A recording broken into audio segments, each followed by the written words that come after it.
Hello. Oh my gosh. Hello everyone. Hello bookmoths. Welcome in for part 2 of probably like 5 parts of this series that I did not realize is gonna take so long. Yeah, part 2 of Cage of Roses today. Happy Valentine's Day, everyone. I hope you guys got to eat some nice chocolates. That's all I'm gonna say. um I did. Got a nice little cake for myself. Um yeah. Oh I just realized that my nose bandage has been attached to the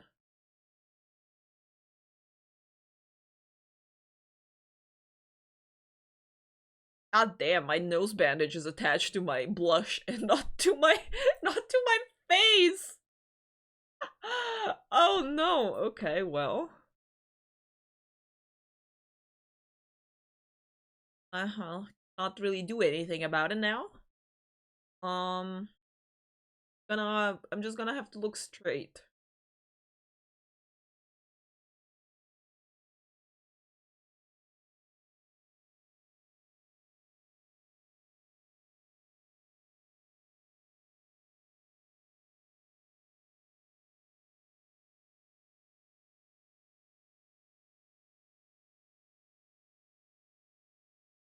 And why is it like this now? How I want it to be.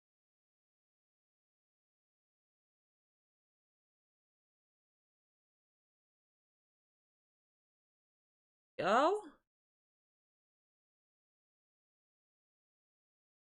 When I was putting acids on myself, I was like, yeah, and I usually don't do it with the face tracking, so then oh my gosh, it's the same. Whatever.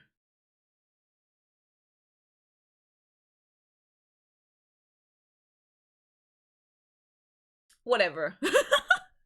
I'm just gonna have to be very still. Yo, sus. Hello, Slimy. Welcome in. My my nose my nose band-aid is getting a little bit of a weird position. Where's the blush? What the hell? Stay still.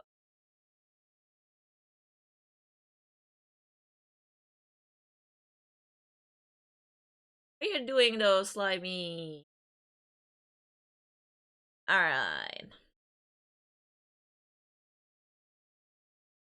So, I'll have to go in 5 minutes. Thought I would jump in and say hi. Okay. Hope you have a good whatever you have to do. And thank you for stopping by. How are you today? I'm good. Pretty, you know, pretty standard.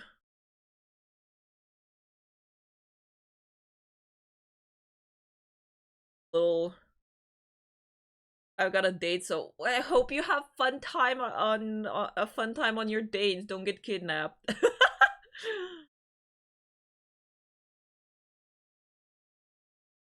By the way, I got Dark Souls 1 because it's currently on sale, so I am ready for after the DLC. I can only hope. Oh no. That sounds kind of scary, perhaps.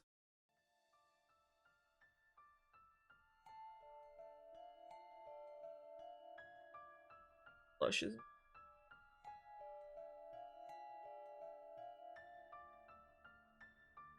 Either remastered or no? Yes, it is remastered.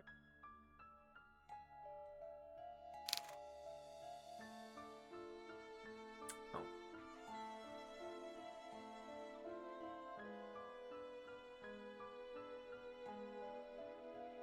Yeah, I guess it's not picking it up. Let's see.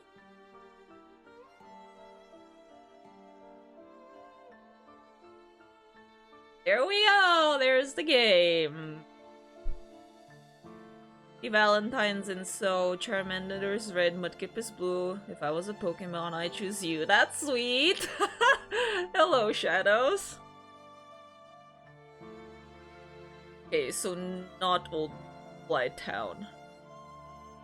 What does that mean? I just got the one that was on sale, because that's the one that they sell. It's an area they had to nerf because it fucks you. Oh no.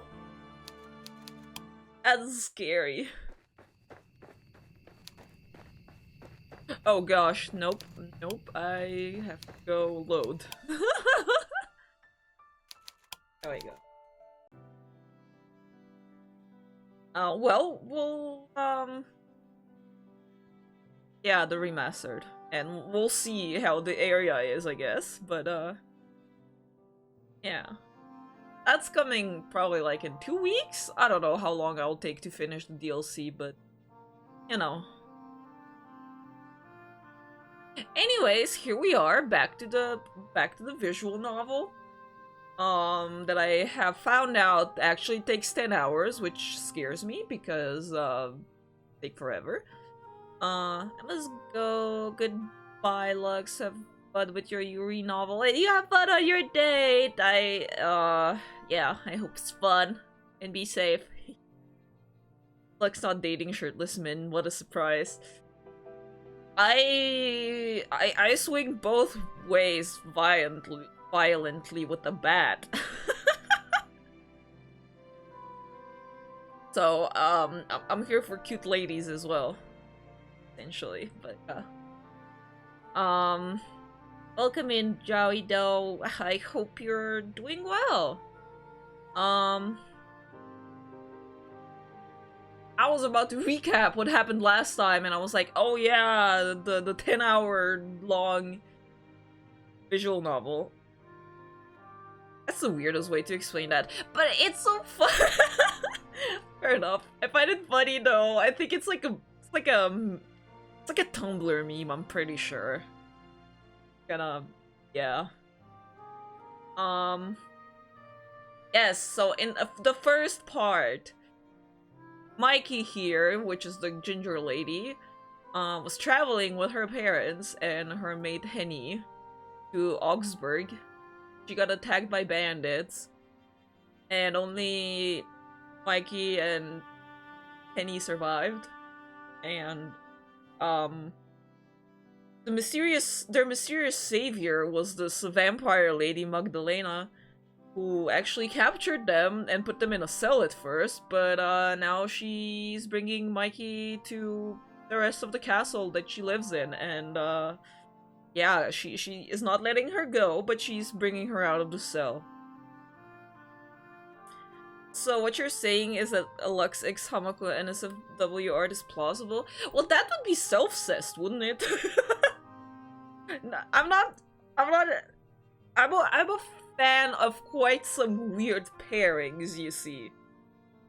But I'm not sure I'm like I'm this kind of a fan, you know? Like, yeah. Anyways, let's see if I still remember the voices. Last time I had a sore throat. I'm kind of scared about today. I hope it's good. Anyways, so I mean, probably, let's see, what was the last one? Ah yes, it was silly of me to ask. That is how it always goes, isn't it?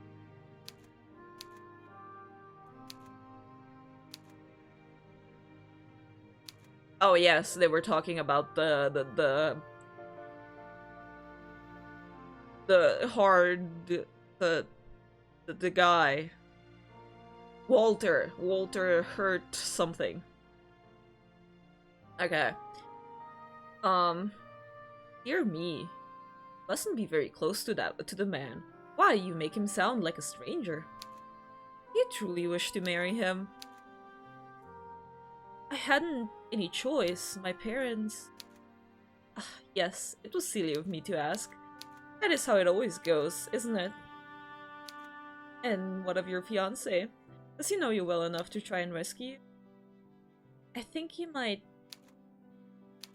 Mikey swallowed, tasting dust on her tongue. An important businessman. Takes exacting care over his investments, or so I've heard. I imagine it would be the same for me too. I'm a von Essen after all. There would be a lot of prestige fighting me. So that is how he regards you. A profitable purchase? I not say, after all. Hardly know him. Therefore cannot judge how he sees. Does that sum it up? Oh, it is not entirely that. What a woeful state of affairs this is. Sounds like you would be wretched whether you were in my home or out of it, particularly if the latter wouldn't still be. Being by this Herr Gerhard, Gerhard's side. Perhaps. Oh, perhaps. I thought there was the period there. I guess it's not. Perhaps I did you a favor by bringing.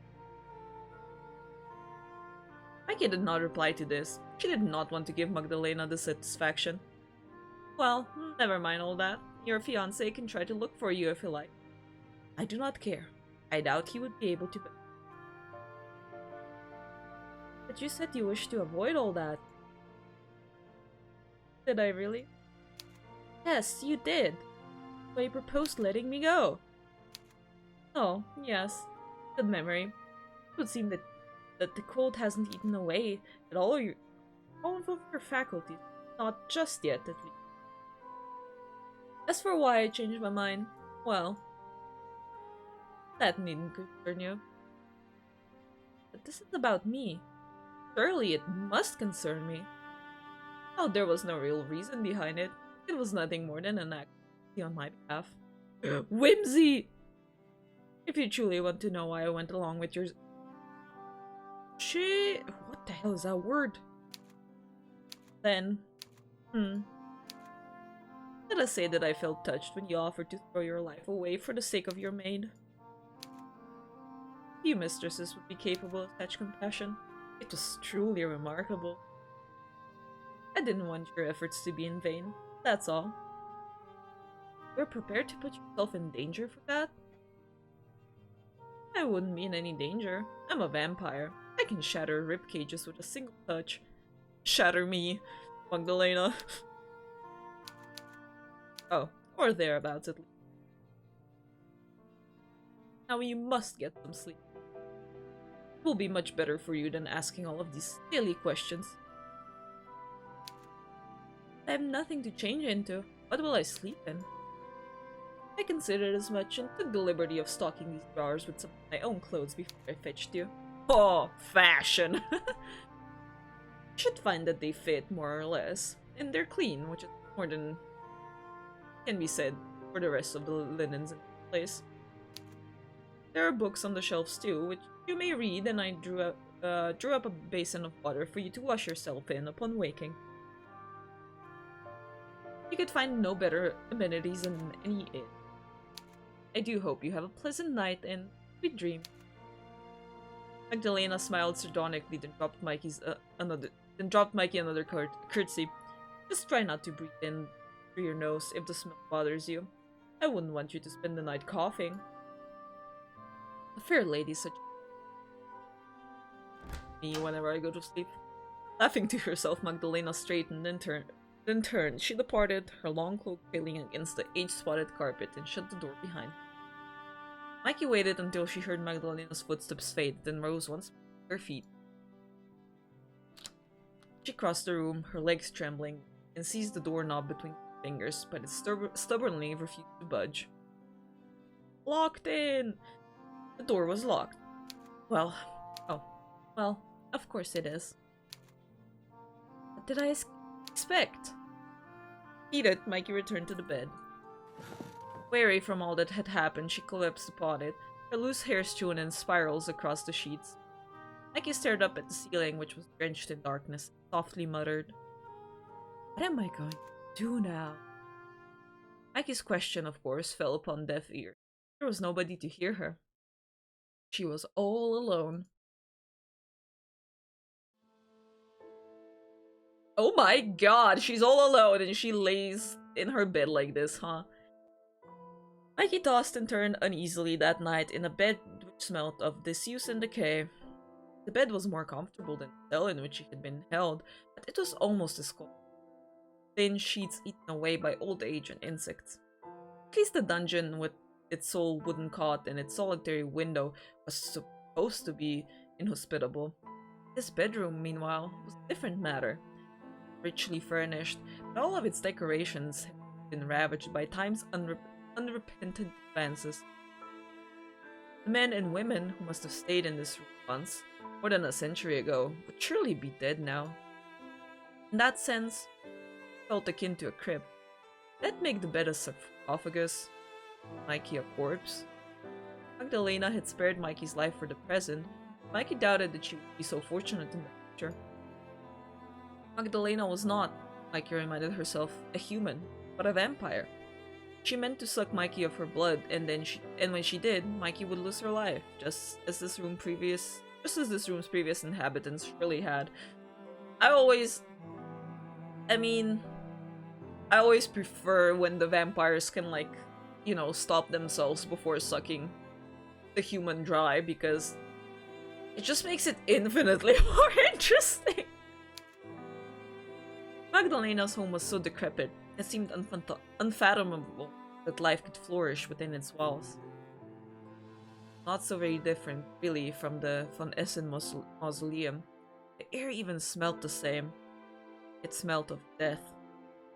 No matter how Mikey tried, she could not get comfortable. All the while, as she tried to sleep, she heard the wind howling outside, creeping stealthily, like black cloaked thieves, the cracks in the glass pane. Mikey's bare toes curled against the mattress. Anxiously, she shuddered. What was to become of her now? It's the first act done! Act 2, Dust and Decay. This is where I wanted to get last time on Thursday, but I was too sleepy at that point. And my throat, so I had to end a little early, but I guess nothing much happened. They just yap and yap and yap so much.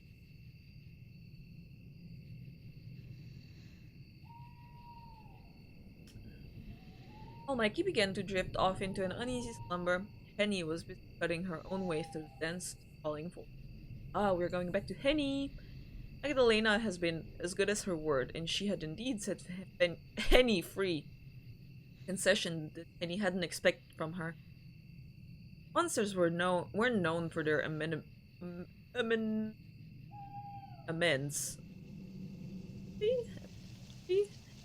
nor for their sincerity.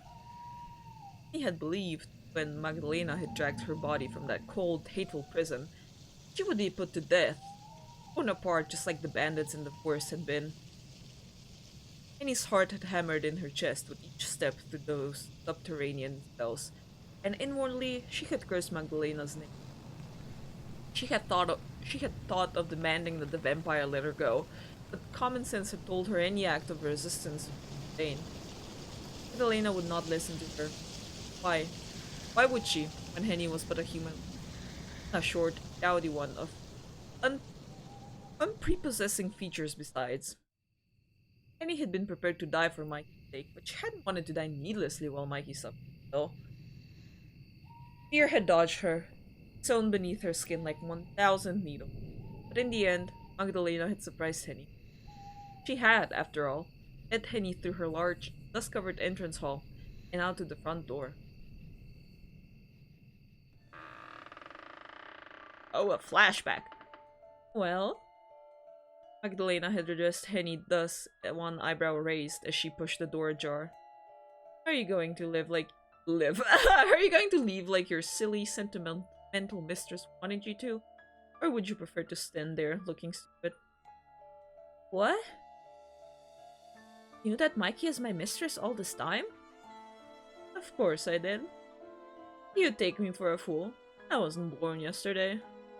Deception isn't very hard to sniff out once one has been alive for as long as I, and your mistress's attempts at subterfuge were laughably poor. Oh, I thought the same myself. Mikey always loses to play card games. She's awful at them, really, but... Goodness, you already knew that. Mikey is my mistress and I'm the maid. Why are you letting me go and not her? Well, why not? I can do as I please. This is my home, and I'm free to decide who I allow to stay here. Sorry I'm late! Ah, it's okay, Kyol! I started early. Don't worry. How's it going, Lux? I'm good, how are you doing? Happy Valentine's Day, by the way.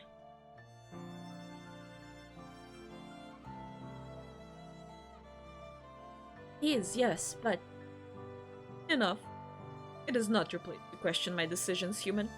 You must remember to respect your elders and your betters. I have decided to let you go out of the goodness of my heart. I released you from your cell, and now I have been brought... And now I have even brought you to my front door, but still, you will not go. Do you like it here so very much? Please don't tell me that you have a death wish. That would undermine all your poor mistress's ploys. I'm doing alright, feeling jittery and anxious today, but I'm glad to hang out with you for a bit today. Oh, do you have something planned that you're nervous about? If you truly loved her, you would not let her noble sacrifice go to waste now, would you? Penny had grit her teeth together as she regarded Magdalena, stung by her words.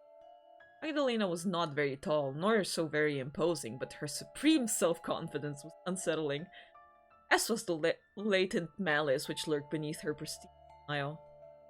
Had Henny not seen what Magdalena was capable of in the woods, she would not have known to fear her. Henny had seen what Magdalena could do, however, and it unsettled her. Bandits' screams and their severed limbs would never leave her. Daubed against her eyelids just as their blood had been splashed red and streaky across the forest floor. Oh, no, not this time. Oh, then why are you jittery and anxious? Also love the nose band-aid. It's peak decor of fashion, you know. It's not really sitting on my nose properly though, which is a little sad, but I'm just gonna try to like look straight essentially. Henny had known that she could not fight against Magdalena, and neither could she argue with her. It had been abundantly plain, much as the nose upon Henny's own face, that she would not let her Mikey go. Or probably Henny's Mikey. She had already made up her mind. Alright then, I'll leave. That's what you're after. I won't forget you though, Magdalena. I won't forget what you've done to me, or to Mikey, and I won't forget that you're still holding her captive. I'll come back. I swear it on my ma's life, and I won't leave without Mikey. Really now? That is quite a declaration. I suppose I shall look forward to seeing you again then, Lady Henrique. It gets so lonely here, living in this desolate old pile, and I do love entertaining guests. I will be sure to save a place for you at my tea table, ensuring that you're able to make it out of the forest in one piece, of course. It is awfully dark out there, and look at all the fog. I don't much fancy your chances, but what do I know? Might be more terrible than you look. And he had not dignified this tea short with an answer. Jittery and anxious because long distance communication is a bitch and growing distant with others hits hard. Yeah, that's fair. I get that. But I do not want to trauma them back to sus vampires. What have I missed in the story? Why is Henny back? This is a flashback. Essentially, Mikey went to sleep. Act 1 was over, and now Act 2, we're getting a flashback of when Magdalena let Henny go, essentially.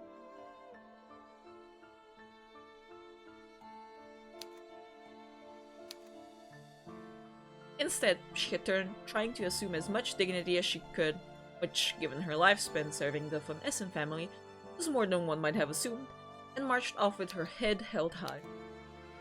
Oh, okay, yes. If her shoulders trembled when she entered the forest, it had not been too apparent. Now free from Magdalena's clutches, Penny continued to pick her way through the woods.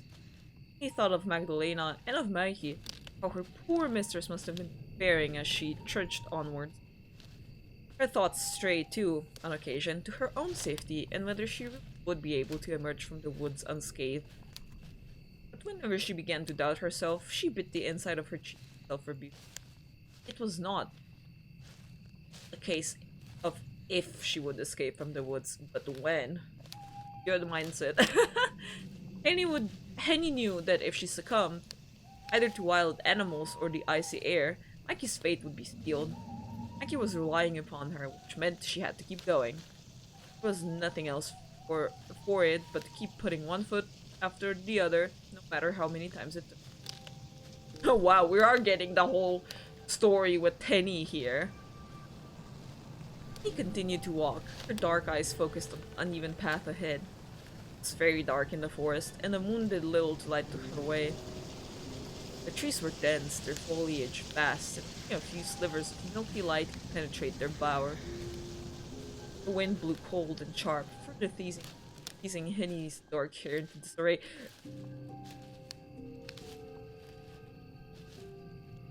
I'm thinking, when did I read? Because, you know, last time I said that I'm reading a book that's, like, all misty and stuff and happens in, like, in a land where trees and the forest is really important. I don't know, did I mention that I, like, finished that book or not yet? Because I totally finished it and I totally loved it. It's amazing. Oh my god.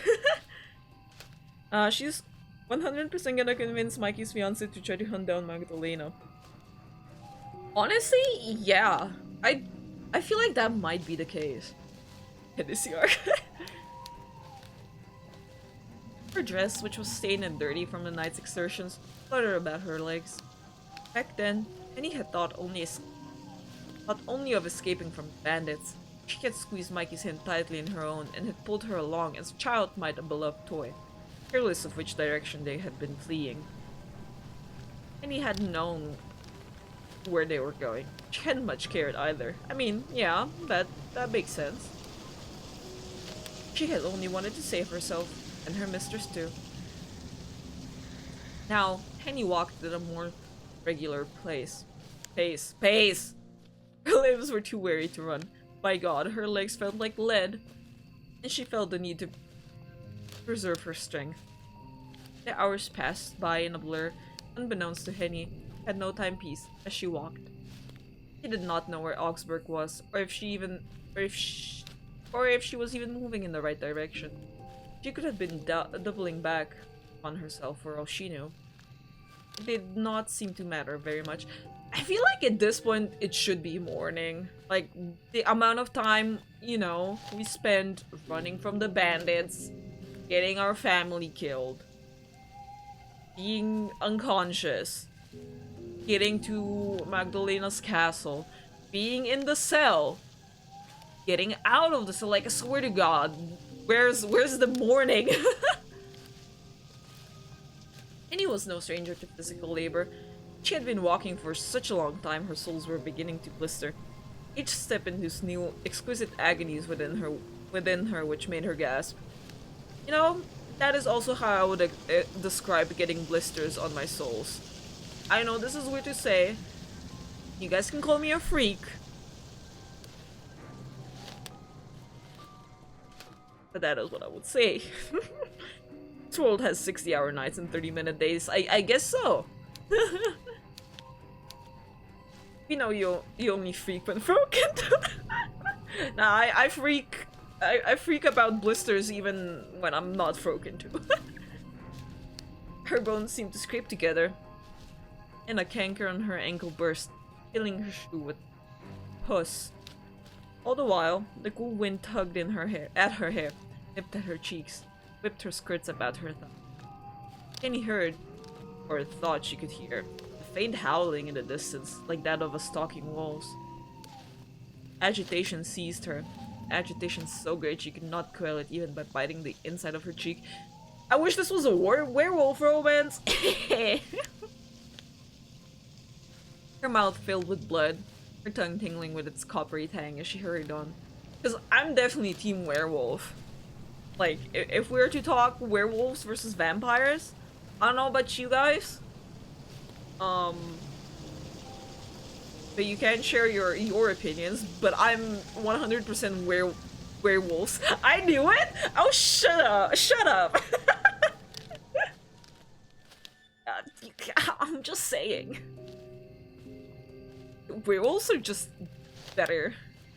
Like, you know, why wouldn't you want to date a person who can turn into a big wolf-like monster, you know? Ever since that one short where you wanted a large beast behind you. Exactly! Yeah. Detective Kyo. Yeah. Which one do you prefer? Her mouth filled with blood, her tongue tingling with its coppery tang. As she hurried on, she moved, fitfully aware of the howling, which no longer sounded as distant as it once had. It was growing louder and louder, rattling about inside her skull like a stone, until... Oh! Penny exclaimed, surprised, as she burst through a copse of thickly packed trees and out onto a mud path. We found the path! She had emerged, at long last, onto a road, one of many which twined through the tall trees of the forest. There, not so far away, she could see the source of the noise which she heard. It was not a pack of hungry wolves after all, but a carriage drawn by two thin, hungry-looking horses. I'm just saying, vampires have that biting game on point. That is true, but I mean, like, technically a werewolf could also bite you. I'd literally die if my neck was bitten by a vampire. Ironic and literally literally. Yeah, no, I get that, I get that. Hardly able to believe her luck, Henny dashed to the carriage, then cried out breathlessly to the coachman seated upon it. Wait! Oh, please wait! Will you not stop for me? I'm in dire need of help. I go to Augsburg immediately, before it's too late. It's very, very important. I swear, good sirs. My poor mistress's life is in danger. I'm the only one who can save her. If you don't help me, I fear she might die. Serana from Skyrim made me realize a lot of things about myself just saying, Serana is great! I first got Skyrim way back when, but then I accidentally got myself into a dungeon, and I couldn't finish it, because maybe I was not leveled enough for that specific dungeon, but I didn't go back, and I couldn't go forward, so I stopped playing it. I didn't play for like 10 years, and then I learned about Serana, and I started playing just because I wanted her to follow me around, and it was great.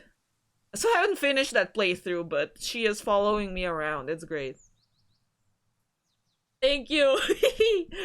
That's the worst. Yeah, that was like, I don't know, I had like 30 minutes to 1 hour in it, got stuck in a dungeon, stopped playing. New character solely for Serana based. Well, I mean, that was like a proper playthrough, but yeah, I was like, I knew I wanted to get Serana, so I like rushed to get Serana as fast as I could, essentially. I romanced the wolf lady though, because I wanted her in my house. So Serana does not go to your house, so I had to marry someone else, but I am like, in reality, I'm married to Serana, but like the wolf lady is just like there being a housekeeper, I guess. 30 minutes and you got stuck? Okay, now that just sounds like a skill issue. Like I said, listen, like I said, that I played that was like 10 years ago. It was one of the first games, like, way back when, that I tried. And that's why I then didn't continue, like, ever. And then it just took me so long before I, like, actually wanted to go back and play more. I have 3,000 hours? Oh my god. polyamory in Skyrim moment. Exactly. Exactly. Too many good ladies. Too many good ladies. Um, but yeah, because true, it was all the way back in 2011. I didn't play Skyrim until 2017. I don't know when I first got it, but you know, I got it back when Steam wasn't a thing yet, or maybe it just started being a thing, and I still, you know, bought it as like a box game, like a physical copy of it, right? I'm not sure it has a CD in. Maybe it has just a code, but back when that was still in fashion, because nowadays you don't even have the slot to put a CD into your PC. So you know, in view of having a physical copy, um, oh, that's cool. I can take a picture and show you. I don't know if there's anything special about it, but yeah. Anyways. Mikey felt disoriented when she awoke the following day in an unfamiliar bed which smelled of something spoiled. Please do when you have the time. Okay. Just to remind me, I guess, in Discord if I don't remember. It took Mikey a few seconds. It took Mikey a few moments to become fully cognizant of her surroundings. She had slept little the night prior, and her head ached, her eyes pulsing in their sockets like molten steel. Oh, it's Mikey! Why did I think of Henny? Also, just noticed the little hat, bows, and Rose. I'm dying. It's so cute. Yeah, I'm going like for a Decora Valentine's Day outfit thingy. Groggily, Mikey pressed the heel of her palm to her eyes and rubbed them. Then she looked around in earnest, but soon found herself confused. The bedroom Mikey found herself in was so unlike anything she had seen before that she initially wondered whether she was still dreaming. She pinched the inside of her arm in the hopes that it would shift like water, but it remained immutable. Must have been awake then. Pain made this irrefutable, even if the chill which assailed her did not. Mikey had faint recollections of running through the forest last night. Her parents had both been stabbed in their carriage, or so Henny had told her, but these memories remained a blur. Mikey looking divine 24/7 like that. I know, right? There was this one picture of her like laying down before falling asleep, and she was like looking like she was posing over there on the bed. Mikey could not recall her parents' final moments, but she could remember awaking in the dungeons of an unfamiliar abode, governed by an unfamiliar woman. This woman, who had introduced herself as Magdalena, claimed to be a vampire, and now Mikey was her prisoner. The bedroom Mikey found herself in seemed even more miserable in the daylight than it had last night, obscured by a veil of darkness. When I go to sleep doing a JoJo pose, yeah, pretty much! I don't do any JoJo poses when I sleep. I just flop on my stomach and fall asleep. It was more dilapidated than the servants' quarters at Mikey's home, and had most assuredly use. Furniture, though luxurious, scuffed, carpet threadbare, the basin upon the bedside table covered in hairline cracks. I do the Family Guy death pose.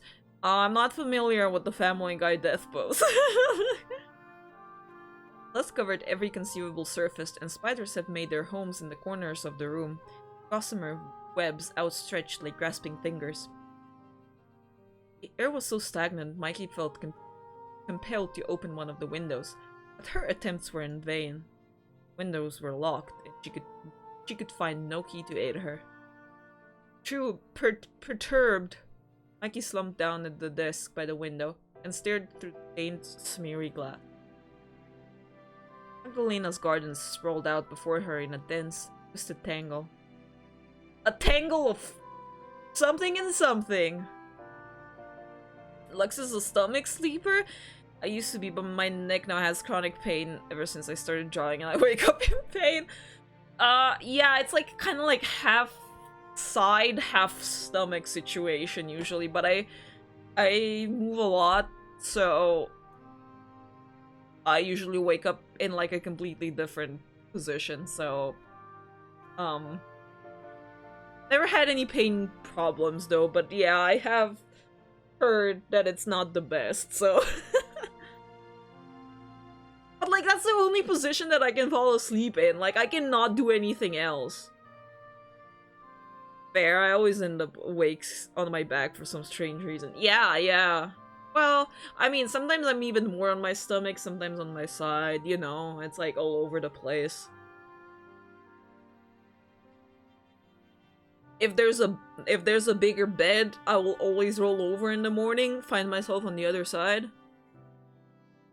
Perhaps there had been flower beds in this garden once, neatly planted, and an apple orchard, and any number of other arboreal delights, but age had spoiled it all. Mikey was no gardener. She could deduce at a glance that Magdalena's garden had been unloved for years. Maybe that's something you can do, Mikey, while you're here. Beyond the walls of Magdalena's garden was the forest, all tall, imposing trees, not so dissimilar from the proud oak which guarded the Von Essen family mausoleum. Trees emerged from the fog, their boughs raised towards the sky, festooned in darkly verdant leaves. There were so many trees that Mikey couldn't see very far beyond. Oh, there were so many trees that Mikey couldn't see very far beyond them. Perhaps there wasn't much to see at all out there, other than nature. The rest of the world seemed very distant indeed. She herself might have been a figure from a fairy tale, a languishing maiden trapped inside a tower by a wicked witch, unable to escape.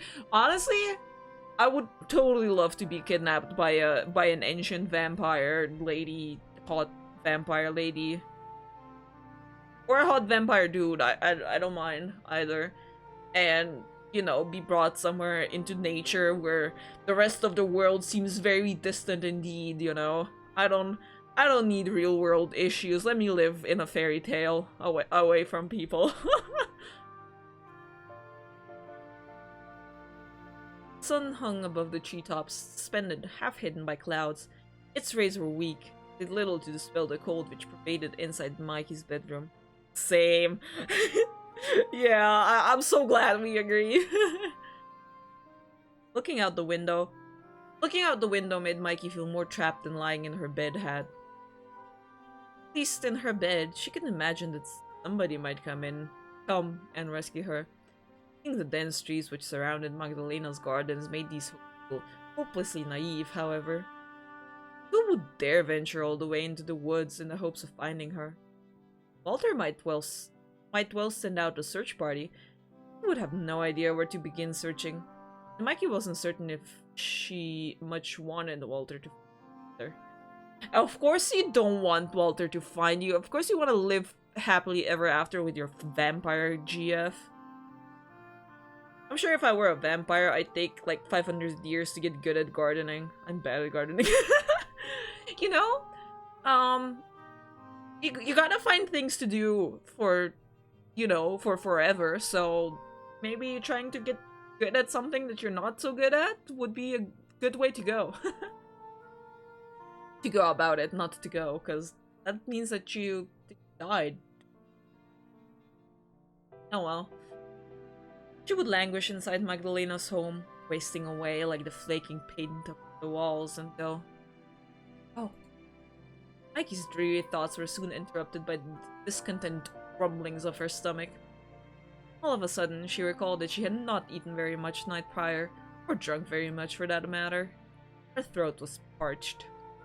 It seemed almost heartless to experience such base desires after her parents' death, but Mikey's body knew little of propriety. All it cared of was his own immediate discomfort. Fortunately, Mikey did not have to search for long to find a means, okay, of alleviating her hunger pangs. Somebody, Magdalena presumably, left a tray on her bedside table, which bore a plate of scones, a teapot, and a saucer. I was like thinking about this. Like, what will Magdalena have in terms of food over here if she's a vampire? But I guess she came prepared. I don't know. Maybe she went to the village in the morning. Mikey soon discovered that the teapot was still warm. a few indistinct ribbons of steam unspooling still from its spout. Selena must have entered her bedroom less than half an hour prior, while Mikey had been asleep to set her breakfast down. Scones, meanwhile, seemed plain, but they would be nutritious enough. Don't complain if you're hungry! And a captive! And a captive.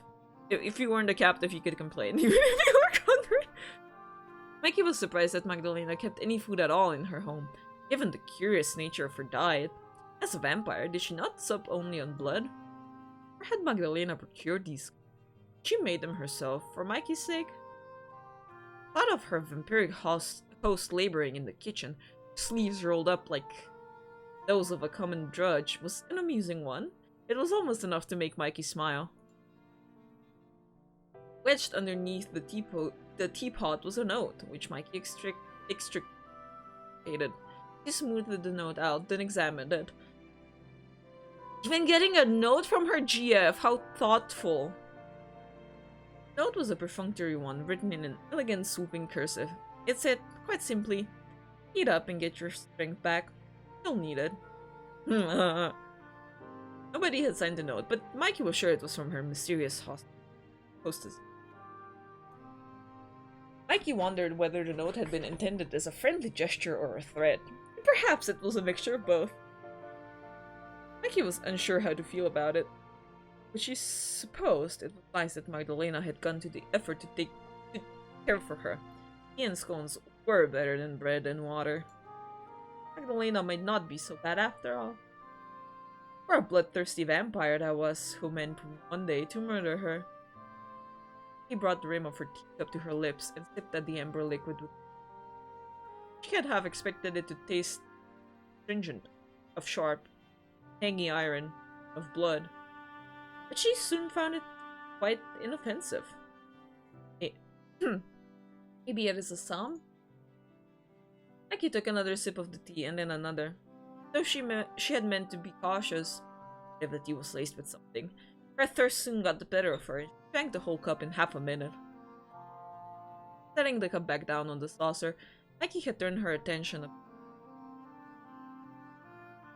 Sorry, you had to go AFK for a second back now, though. Don't worry about it. We are just getting a very detailed description of her breakfast. She ate delicately, taking care not to drop any crumbs upon her lap or the floor, though why did it matter, really, when the carpet beneath her was so worn? A few crumbs would hardly spoil this bedroom more than time already had. In fact, they might serve to make the room more homey. But then again, perhaps not. It would have been a tall order to breathe even the modicum of life into the room. Mikey doubted even Dr. Frankenstein himself could have managed to find the cadavers he had stitched together and raised from the dead. Oscar Isaac. Oscar Isaac. Oscar Isaac. God, I love Oscar Isaac. Mikey was so cold even with the tea on her tongue, she was starting to feel distinctly cadaverous herself. Real? Real indeed, yes! We love Oscar Isaac. Maybe that's the next body pillow I should bring out. She finished her breakfast and looked about her room once unsettled. Surely she could not stay there, motionless, waiting for Magdalena to stop by and slaughter her. She had books to read. There had to be something she could do to escape her predicament. Mikey rose to her feet, buoyed by sudden nervous energy, and padded, barefoot, over to the door. Grasped the door handle and tried to turn it, but in vain. I'm so glad they did a good job at the new Frankenstein. I actually haven't watched it. But I have seen many gifs and pictures and Oscar Isaac's naked ass. I read the book in high school and was so mad when I realized all the movies and comics, popular media portrayed it in such an infantile manner. I see. I honestly don't really... I haven't read it, but I don't think I really watched any movies either. Oh, but I have been watching like drama channels and like movie critics talking about Wuthering Heights adaptation movie that came out like today. I think that's funny. I also haven't read Wuthering Heights, but I did then listen to like a summary, and holy shit, it is so messed up. What the hell? Frankenstein is really fucking philosophical and really well written. Mary Shelley had a lot to say about a lot of things. Yeah, yeah, from what I've heard, yeah. She's an icon. Nice. I mean, isn't it like about, cause like, not about God and stuff? Like, here's a man creating life, you know? A man. The door was locked and stubbornly refused to shift. Mikey had expected as much and wasn't particularly surprised. Stepping out through the door would have been too easy. In a way, yes. It's also about toxic masculinity and stuff. Ah, okay. I see. Next, Mikey turned to the window, but her hopes of escaping via the window have already been dashed. Mikey knew already the window was locked and had been able to open it. High up for her to escape from. Mikey stood by the desk and peered, eyes narrowed, through the dirty glass. Magdalena's garden seemed a very long way down, blanketed though it was by the fog. Mikey didn't much fancy the thought of smashing the glass, and she fancied even less the thought of jumping her most inevitable doom. Doom? Even if she didn't break her spine, it seemed likely she would break an arm or a leg, or both. It did not seem like an escape was an option. Though she had, of course, known that already. Magdalena would not have been that careless. Mikey sighed, defeated, and took a seat once more upon the bed. It groaned beneath her, as though in pain, sounding rather like it wanted to be put out of its misery. Mikey could hardly blame it, given how very old it must have been. Black hole fucking obliterates us all. Yeah. She felt distinctly miserable herself, though there was one silver lighting she saw in her captivity. At least Henny was alright. Mikey hoped she was alright at least. If she was not, then... But Mikey would not allow herself to finish this thought. Henny had to be alright. She simply had to. Otherwise, Mikey's sacrifice would have been for nothing. Nothing. Nothing. Feeling the need now to distract herself, Mikey rose and shed the nightgown Magdalena had given her. She changed, not into her old dirty dress from the day prior, but into a new one. But one of the new clean gowns Magdalena had left in her chest of drawers. All neatly pressed frills, smelled faintly of mold. Now newly outfitted, Mikey paced the room, wondering what she could do. Oh, wow! Yes! Oh, she looks so good. While living with her parents, Mikey's mother had often instructed her to work on her embroidery hoop. Holy hell, I know, right? Lady von Essen had thought sewing a suitable pastime for a young woman. That or playing the piano. I kneel! Me too, honestly. Mikey's mother had always thought music too passionate to be appropriate, however. And in any case, Mikey had never been very good at the piano. Proper lady indeed, yes. Throwing shade at embroidery again. She had never been very good at embroidery either. I mean... Sure. Mikey had sown cornflowers and magpies until her fingers had threatened to fall off. Until she had become so thoroughly sick of these repetitive patterns, she had felt like hurling her hateful embroidery hoop clean through the window. Throwing shade at embroidery and piano? Yeah, honestly, true. She has offended both you and me. You know what else? Yeah. Maggie considered herself fortunate in that Magdalena hadn't left an embroidery hoop upon her breakfast tray for her. Magdalena might have been a vampire, but at least she wasn't that cruel. Oh my god, it wouldn't be that cruel! Maggie had stitched enough hateful curlicues last a lifetime. Though there was no hoop, and thank goodness for that, there were books. The shelves in Mikey's new bedroom were full of them, old and dusty, with worn spines and crinkled pages, but quite readable. Mikey perused their spines with the wide, curious eyes of a child, her unfamiliar gown brushing against the unfamiliar floor. Magdalena had told her last night that she might help herself to any of the books upon.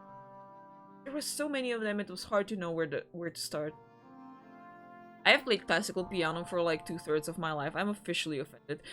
2 out of 10 visual novel and unreadable.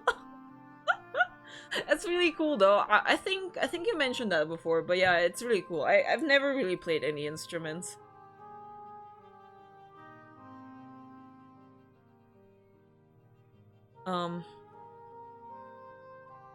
There was nothing else for her to do save sit and worry. Mikey decided her time would be better occupied reading. She reached out for a promising book among Magdalena's collection, The Monk by Lewis. She settled herself down upon her bed among thin covers, then opened the yellowing page of old tome. Your instrument is thread and fabric. You have an incredible skill. Honestly, that was a pretty recent that was a pretty recent activity that I started. For that, honestly, I don't know. Probably just writing or something.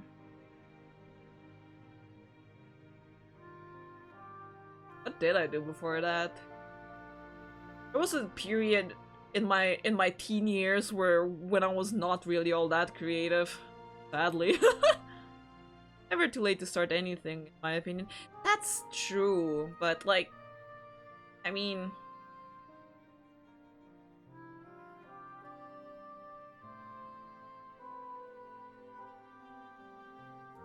I feel like I would need a tutor for something though, because I've tried learning a guitar by myself, but I'm not sure. Not sure that's the kind of thing that I would be good at learning by myself. Because like, well, technically sewing I didn't learn entirely by myself because I had my mom to show me, but some other things I did, I guess, learn by myself, but I don't know. It's okay. The little increativity happens sometimes, as long as you don't stay in it. Yeah, that's true, and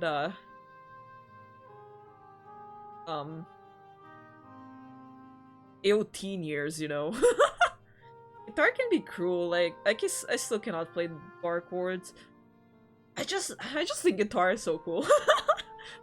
You know, because then you can do electric guitar, and I always, like, when I was little, I was like, oh my gosh, electric guitar is like the coolest ever.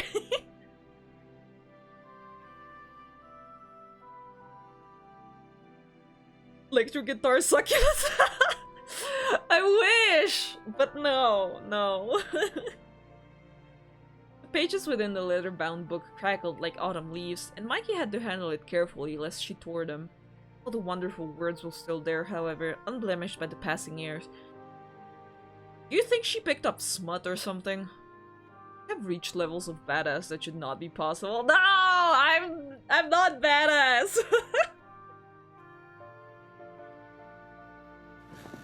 Mikey shifted, attempting to get comfortable as she could in an unfamiliar environment.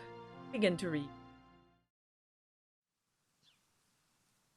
Mikey spent the rest of the day abed, poring through the pages of Lewis's The Monk. It was a very gripping story full of lust, murder, and intrigue, featuring a monk so devout.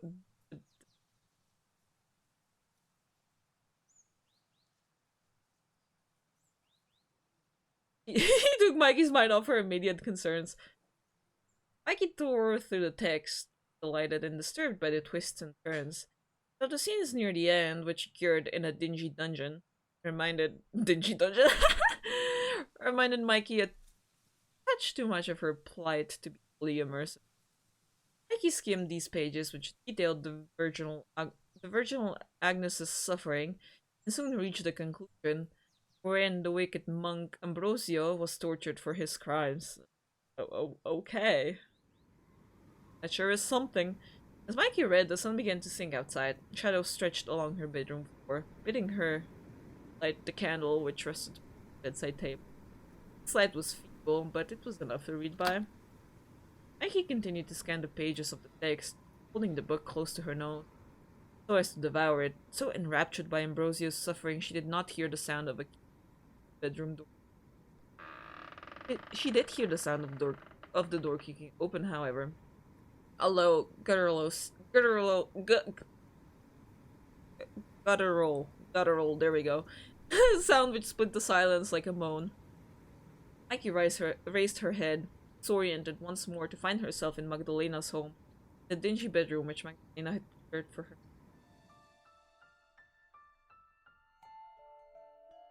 Her hostess stood in the doorway, shockingly fair and white in the gloaming? Returned, perhaps, to make good on her initial promises. Did she mean to kill Mikey at last? He had but a scant 10 pages left to read of Ambrosio's ill-fated adventure. Yet she feared she would not see how his life would end. That's the main thing you're worrying about? Not finishing the book before you die? Fair enough, I guess. Her own existence came to a close before that of the vile monk. Mikey supposed she could slip past Magdalena, then make a hasty retreat. But no. She had dawdled for too long. Magdalena had already locked the door behind her, and now served Mikey with that sort of... Good evening to you. It feels like it's been a while since I last saw you. Did you enjoy the breakfast I brought to you? Oh, yes. Thank you for your kindness. I didn't expect you to be considerate. You believed that I would let you starve? Magdalena tittered, her red eyes sharp and knowing. She's not like other girls. Her life doesn't matter to her, only the story she believes in. Moment. Yeah, and not just a Tumblr moment, also like the, you know, the early 2010s YA books. Please, I'm not that cruel. I have even brought more food for you. Look, it has been a while since breakfast, and I thought you might be hungry. Yes.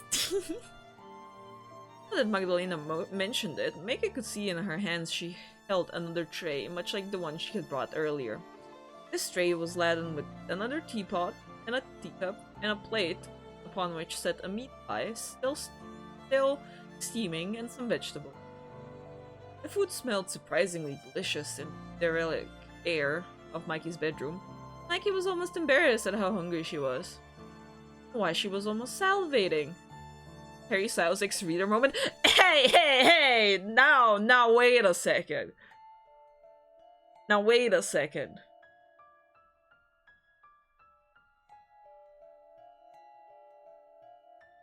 Don't be um um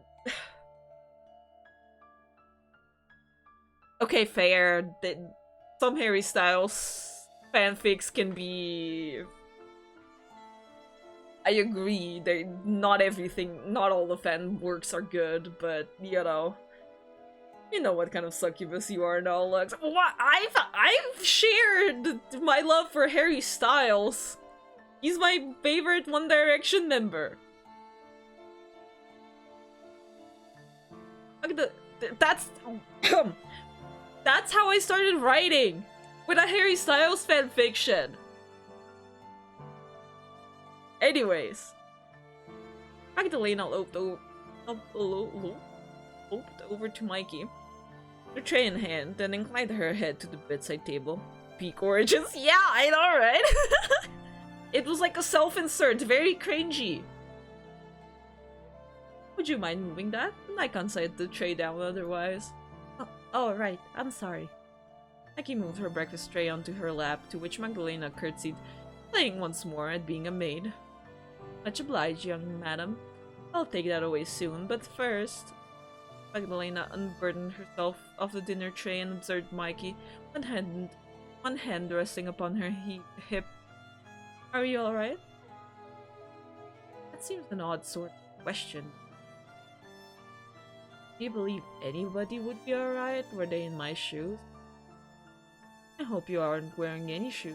Not in bed. You were filthy when you arrived here and quite caked in dirt. Gosh, Magdalena. Didn't mean it literally. I know. I wish you wouldn't. Why? Are you afraid you might grow to appreciate our little spats? Hardly. Failed to see the need to converse with my captor, that's all. Oh, how fiery you are. I'd almost forgotten. You look so very wan, you know. And weary, too. The bags beneath your eyes are terrifying. Did you not get much sleep last night? I tried. I failed. I take it you had a lot on your mind. Yes, not that this should come as a surprise. Are you thinking about your own fate? That and of my... I need to.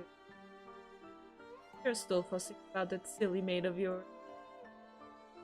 I have no idea why you care so much. It's most unusual. None of the ladies I knew growing up were half so besotted with their servants. They treated them more like livestock than people. And he is more than a maid. He's your friend? Yes, you said. How touching. Now, why don't you eat something? You must be hungry. I am, yes. But where did this... Would have no need of it, surely. Oh, I have my ways. Magdalena smiled knowingly. You're a merchant. Sometimes travel through these woods, and quite fortuitous, whatever. I happened to pass one by when I went for a walk in the early hours of this morning. This food I procured from them. Did not buy it? I did not need to. I can be very persuasive when I wish to be. It's one of the many perks of being a member of the noble undead. What? Do not tell me that you... slaughtered him? Oh, slaughtered him? Oh no. I don't kill indiscriminately. I'm not a brute, no matter what you might think of me. And my hunger has already been satiated for the present by last night's feast.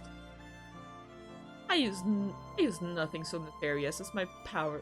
Oh, I use nothing so nefarious as my powers of flattery. It is not so hard, you know, to bend men to your will. Not when you smile at them. Bat your eyelashes. I had him prepare enough food to keep you going for days in a knapsack. Yeah. Just some eggs and flour, the basic amenities. Bade him a fond farewell. Shall recall our meeting. Little more than a dream. Does that satiate your curiosity? For the moment, I said. Good. Oh, you have such a lot of questions, Mikey. Not that I mind them. Nice to meet a woman so inquisitive. I just got flashed with the image of Magdalena cooking the food herself. Reminds me of how in the book Dracula, he tells the MC he has a servant, but the MC accidentally finds out the servant doesn't exist because he sees Dracula making the MC's bed. Aww. Yes, that's amazing. Now eat up. Now do eat up. I'm sure that your dear Henny would not want you starving yourself. Aki did not much like the thought of eating in front of Magdalena, but she supposed her captor had a point. It was foolish to go without sustenance, especially when it smelled so tantalizing. Aki set her dinner tray upon her lap, then began to eat. She dug into the meat pie with her knife and fork, which were darkly tarnished. Tarnished?! Aki feared that the cutlery would somehow contaminate her, but she was too hungry to fret over long about this possibility. Aki popped a piece of meat pie into her mouth and chewed it, and as she did, Magdalena watched. Magdalena's red eyes were wide, as though she was observing something very interesting. exotic animal in a cage, perhaps, or a reaction with volatile chemicals. Don't arise, you tarnished. Mikey did not think the act of her eating was so very special, but it must have been different to Magdalena. As a vampire, Magdalena had no need to partake in meat pies or vegetables. That's why the simple act of Mikey eating enticed her so. Mikey ate, horribly self-conscious of Magdalena's stare. If she were to drop any food on her front, Vampire began to talk. It's been a long time since I was able to observe one of your kind going about your day. Oh, about your day-to-day life. On the rare occasions I am able to witness you, you're always in pain, screaming and crying and begging for your lives. That is rather entertaining in its own right, but sometimes I forget you're more than just prey. Oh my god. You have thoughts of your own. They aren't being disturbed by physical comfort. You eat food, and books, and friends. Dreams, too. It's hard to believe it now, but once I wasn't always so different. Very, very long time ago, though. Mikey detected while sipping her tea a note of longing in Magdalena's voice. Her hostess's expression was incredible. Her ruby red eyes were soft, the pale lashes that framed them trembling as though from the force of her own emotion. Had Mikey not been afraid of Magdalena, she might have sympathized with her. Oh, look at her, she's sad! For a few brief moments, Magdalena appeared, for all the years she had lived and all of the hurt she had caused, to be a young girl, younger even than Mikey herself. Not for the first time, Mikey wondered how old Magdalena had been when she had been turned.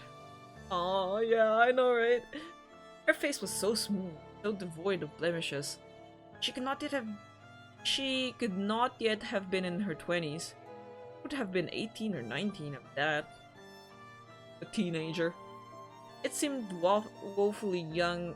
It seemed a woefully young age to be considered. Oh, to be consigned to an undying eternal life of bloodsucking, which reminded Mikey. Aren't you going to bite me yet? You said that you would. Oh? Magdalena blinked, and when she did, the sentimentality which had once cooled in her irises dispersed.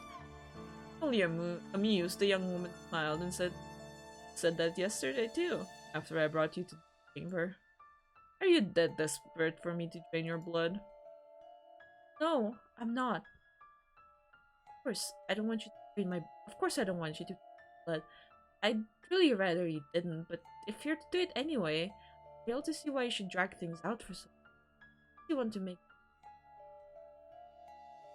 making a squirm does not sound like too awful a proposition, really. You're quite charming when you're sitting. Reading. Few women can pull that off, you know, but you manage it. You eat with such small, considerate bites, like a fairy. I imagine you could be lovelier still when squirming, particularly if your face is as red as it is now. Oh my god! Or now, even. Yes! Magdalena leant in, grinning wickedly, her sharp incisors prominent display, and curled her fingers beneath Mikey's chin. Their faces were now scant centimeters apart, their noses all brushing. Mikey was suddenly, bashfully aware of her breath, which must have smelled of meat and pastry. Self-conscious, her face burned redder still, like a furnace, as though to entice Magdalena. God, I wish Magdalena did that to me. Her heart hammered so very hard. She could feel it at the base of her throat, inside her skull. Did Magdalena hear it too? She feels so unnerved. She had been only afraid. That would have been understandable, but the sensation which curdled in the pit of Mikey's stomach seemed comprised of more than that. Same. Her brow began to sweat, as did her palms. Tremulous as a leaf, she found she could not meet Magdalena's gaze. Yes, you are lovely. Magdalena spoke, her voice appraising. She tipped Mikey's head back. eyes rowing not over Mikey's face but the slender column of her neck, the delicate blue veins which crisscrossed it. I would have no compunctions about sinking my teeth into that throat. Your skin is so very warm. It is as though you're trying to entice me. You look utterly delectable. But I will abstain now. You're so very low. Waste, almost. Drain you right now. Savor your demise. Fine wine. There is little sense. Be hasty. And, in any event, I am not pain. Muscle tightened in Elena's jaw. Her eyes grew hard, like two stones. I have managed for long enough as it is. I would not wish to have all my efforts undone. What? He blinked at Magdalena, her eyes uncomprehending. Not drink my blood then? No, I won't. Not tonight. May you rest easy. One night more, Mikey. Your death is still a ways off. Exactly. That depends. I don't know. My own mood and the moon and how long you can contain me as a I quite like the idea, you see, of having another woman in this castle I can speak to. Yes! Girlfriends! Perhaps you can tell me about the books you have been reading when next we meet. I would love to hear your opinions. Hell yes, hell yes. So, if there isn't a single book in the castle I've not read at least twice over myself. Oh my gosh, and she loves books? Oh. There isn't much to do, really, when one has been dead for so long as I have. Sad that they are apart again. So saying, Selena retrieved a tray from the floor laden with Mikey's breakfast things and spitting. She cast one last, almost longing look at Mikey, shuddered beneath it, cheeks blushing anew, like the skin of an apple. Or, with what might have been a sigh or a sob,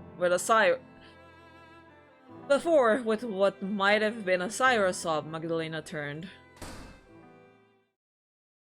This is literally Beauty and the Beast, but Yuri and gorgeous. Yeah, honestly, yes, I agree. She unlocked the door with one hand, the keys dull and matte in the candlelight, and exited, taking the tray with her. See, look at how she's sleeping! She's doing it again! Mikey passed that night much as she had the previous one, namely, by lying abed in the nightgown Magdalena had bequeathed her, trying and failing to sleep. Yes! The reaction! I agree, Kyo. Thoughts of her parents continued to play upon her mind, and of her own fate, and more pressingly even than any of that, of Henny. You got that, Jolene? Mikey wanted to believe that Henny at least had been able to escape. He wanted to believe that Henny would continue to live. Would go far from Magdalena's dreary home within the woods. One day, she would meet a nice man, they would marry, would have children. Henny would be happy, whilst Mikey would soon be reduced to a pallid, poisoned corpse, drained of all of its blood.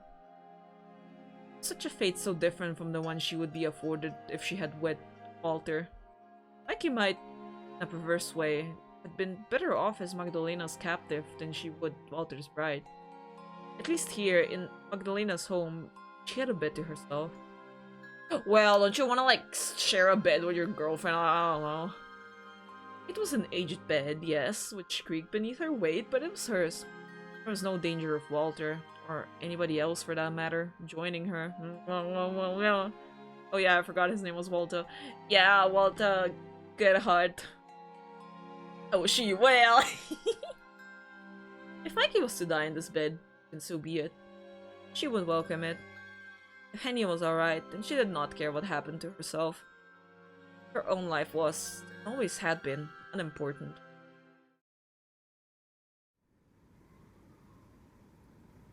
If Mikey slept poorly that night, then she was not the only one. Oh wait, let's save actually, now that we're here. Henny's adventures, cool. Unbeknownst to Mikey, he was finding it similarly hard to escape into the warm embrace of sleep. Henny's day had been a busy one, and still she was reeling from it all. Why are we getting so many Henny point of views? I don't care about Henny that much. Sitting upright in her bed, Henny found herself turning the events of her own day over in her mind.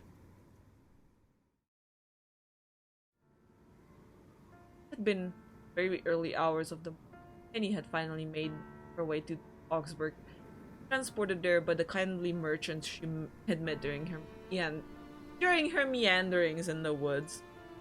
Henny had thanked the merchant profusely for his help, had then set about looking for Walter Gerhardt. Bro, I will be so mad if Henny is who Mikey ends up with, all random. I doubt she will. I doubt it.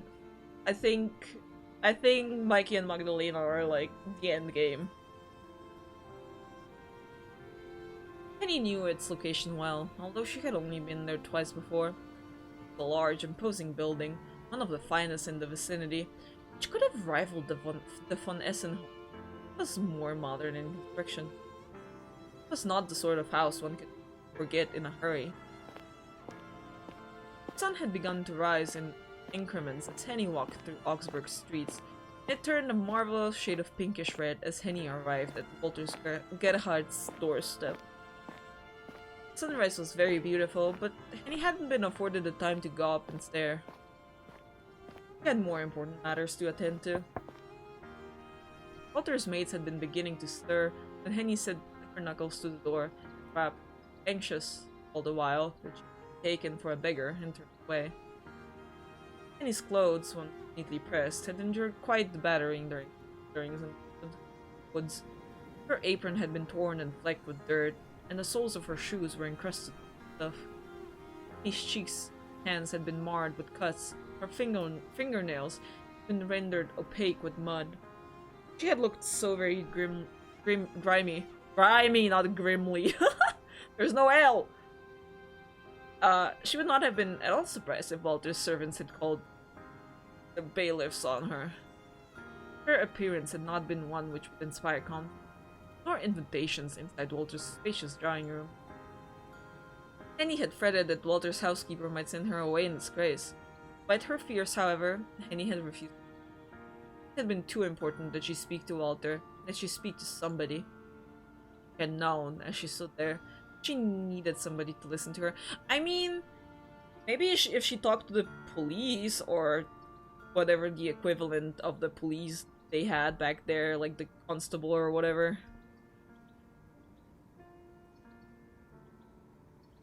You know, to like tell them that there's been a family murdered by bandits in the woods. Like, she doesn't have to go in details about vampires, but oh well. Henny had knocked and knocked, her knuckles sore against the wood, until she had finally heard the sound of oncoming footsteps. The door had opened, and before Henny stood Walter's housekeeper, a tall, austere woman called Gertrude Schreiber. Henny had met twice before. Henny had recognized Gertrude and all her straight blonde hair. For a housekeeper, she was unusually young. It had taken Gertrude several moments longer to recognize Henny. She had appeared ready to slam the door in Henny's begrimed face, her expression one of revulsion, until Henny called out to her, "Oh, please don't be alarmed. I know what it looks like, but I'm not a beggar. It's me, Henrique, Lady Mikey's maid. I've come here on her behalf to let you know there's been an accident, a horrible accident. I need to speak to your master at once. It's very important. Please let me have a word with Herrn Gerhard." I think it should be Herr, not Herrn. His cries for help must have been excessive enough. Saw even Gertrude's icy exterior, but the housekeeper's expression had eventually softened. Gertrude promised in clipped tones she would allow Henny to speak to the master, but not before she made herself presentable. "Oh, look at Gertrude! Oh.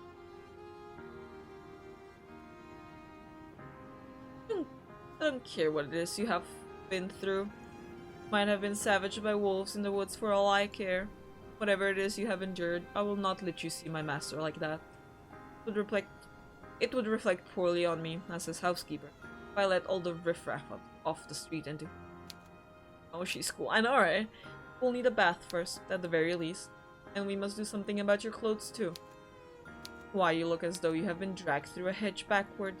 But cruel. Yeah, of course she has to be. Then he tried to impress upon Gertrude the importance of what it was she had to communicate. There are things more important than clothes, but Gertrude, being Gertrude, had none of it. Icily unimpressed by Henny's pleas, Gertrude had made it clear that Henny would have a bath at least before she would be allowed within spitting distance of her master. Great privilege, you know. Hot water is a rare commodity. My own girls are not often afforded this luxury. You ought to be grateful. Henny was grateful, she supposed, that Gertrude had allowed her into the Gerhardt home at all, but she had been less so at her insistence that her news could wait until all the dirt had been scrubbed from between her fingers and toes. He had known full well while she waited that Mikey could have been languishing in a prison cell, or worse still, being put to death. Oh, come on, the sun is in my eyes!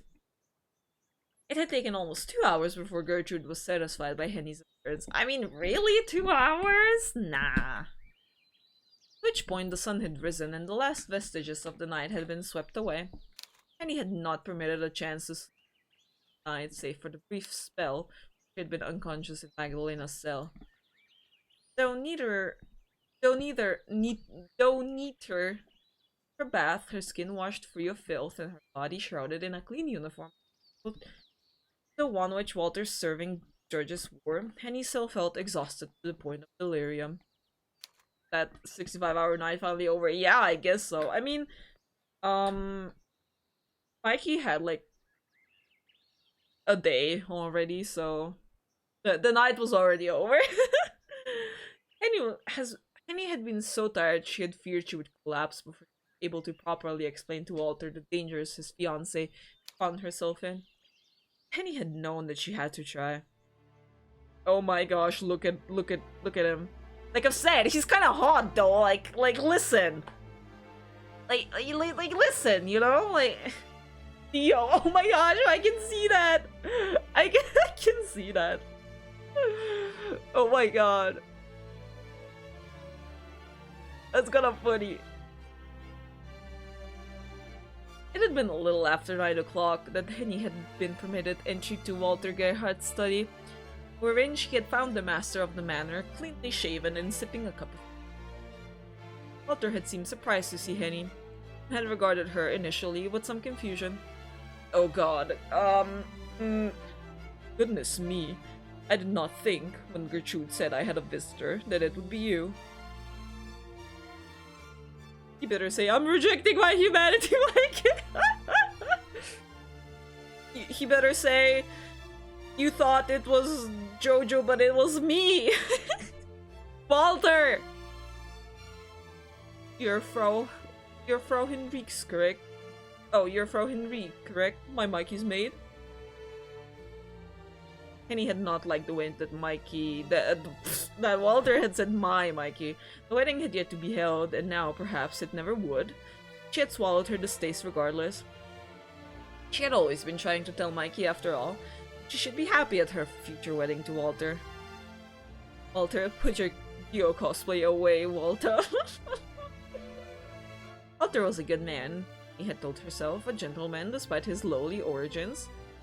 He had been born from nothing, and with a series of shrewd investments had built himself an empire. He cared for Mikey, the possessive manner in which he spoke of her proved it. He would surely rush to her side once he knew her plight. That had been Henny's hope, at least, as she stood in Walter's study. Yes, that's right, Herr Gerhardt. I'm Henrique. I'm flattered that a great man such as you remember a lowly maid like me. But of course I remember you. Not been afforded the opportunity to speak, but you and my Mikey are as thick as thieves. One can scarcely be seen without the other. In that sense, you're very like a pair of conjoined twins. You could be a modern... you could be a modern medical marvel, almost. What the fuck are you talking about? Oh my god. Walter had laughed at this, a sound which had seemed rather inappropriate to Henny, after she had endured so many horrors the night prior. Walter had not yet known, of course, about the bandits and the bloody violence they had brought in Magdalena. Bro thinks he's funny. He really does. But Henny thought he could at least have looked concerned at his fiancée who had been supposed to visit him the day prior was nowhere in evidence. That's such a weird ass sentence, holy. Did he not care that Mikey had vanished, seemingly into thin air? Perhaps he had consoled himself. All men of great importance do, that nothing can go wrong, that nothing could go wrong. Vast riches.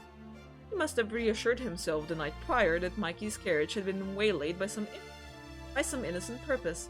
Perhaps a faulty wheel or a bid for new horses. I mean, that's true. That could be true.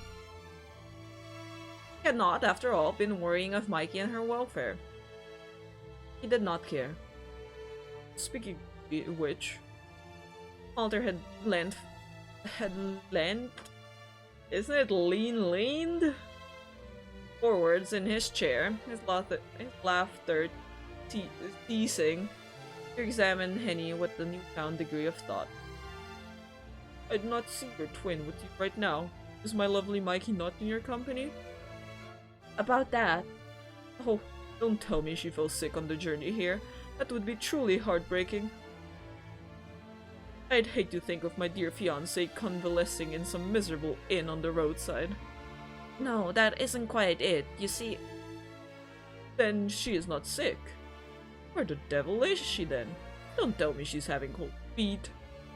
Did she send you here, Frau Henrique, to break my heart in her stead? Oh, look at him getting angry. It seems unlike Mikey, her being one of the fairest of her sex, that if her parents are having second thoughts... It isn't that either! Lady Mikey's not sick, but I'm afraid she might be. Irreversibly so, if you don't do nothing to save her. Damn, even I don't know how to say he lent. He said the lent. Yeah, I think it's leaned, not land. Classic man.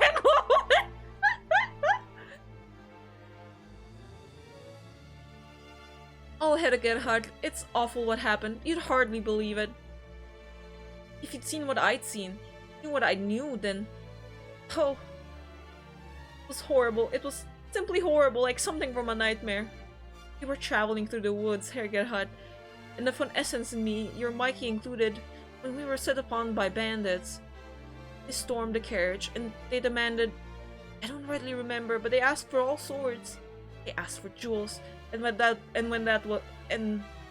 weren't enough, went after the gold.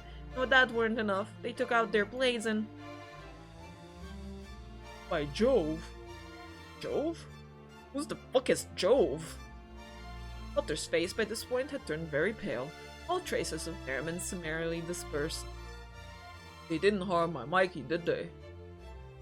They meant to, Herr Gerhard, but they couldn't finish the job. They made short work of Lord and Lady von Essen, and their coachman too, the poor bastard. They didn't get their grubby hands on Lady Mikey. I saw to that. I took her hand during the hubbub and led her out into the woods. We ran and we ran and we ran. The bandits were fast and they gained on us. I feared all was lost, but then... Walter leaned closer still, almost driving his elbow into his half-drunk cup of Earl Grey. As he did so. Jove is Jupiter? Oh, okay. Thank you for that, I didn't know that. What happened, Frau Henrique? Surely you and Mikey must have survived, else you would not be standing here now. Looking shaken, I admit, but in one piece. Please tell me my Mikey was alright. That is to say... And he had thought of nothing save talking to Walter Gerhard over since her flight from Magdalena's abode, but at this crucial moment she had found herself quite at a loss. How could she tell Walter Gerhard of Magdalena? It sounded ridiculous, the sort of tale which could exist only within the pages of penny dreadfuls. Dracula was a well-known figure, even among the literati who considered gothic horror beneath them. He had no place in polite society. One does not simply one does not simply walk into murder. simply discuss vampires out in the open in oak-paneled studies such as Walter's, not the well-dressed, wealthy men who had made their fortunes in mundane affairs like the railways. Gosh, the not the railways. Lord of the Memes, yeah. Jupiter is a formal name, and Jovis was used in poetry, Latin moment. Yes, that makes sense. Honestly, I mean, I took Latin for 4 years. This is like an embarrassing moment for me. Well, sounds pretty familiar. I just wasn't familiar with Jove, I guess. Hey Slimy, welcome back. Are you okay still? Have you been kidnapped yet? Penny did not know Walter particularly well, but she could tell from his clothes and his demeanor that he fancied himself a staunch rationalist. There we go. It had been immediately obvious that such man would never hold with vampires. I mean, you can still say that someone kidnapped you. You don't have to say that there was a vampire woman who did it. And Henny herself, being born to a superstitious mother who wore about her neck a lucky rabbit's foot, scarcely credited what she had seen. It had been blatantly unbelievable. I think a friend once sent me a rabbit foot. No, it's fine. Jupiter and Jove is a stupid English translation, so it's only understandable. I see. No, she was very stone-faced and we agreed not to do it again. Oh no, wait, are you serious? I'm sorry.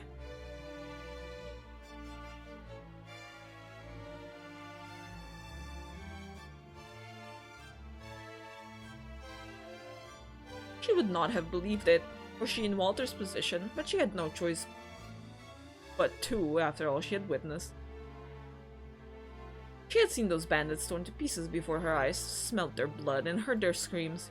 Their deaths had imprinted themselves upon her eyelids like a tableau. She saw it when she blinked, her thoughts steeped in crimson. How could she make Walter see what she had seen? How could she make him understand? Penny had feared it would be a tall order, particularly given her limited vocabulary. Mikey had always been better at describing things than she, but she had known she had to try. You can find time to take care of yourself today, Slimy. Yes, I agree.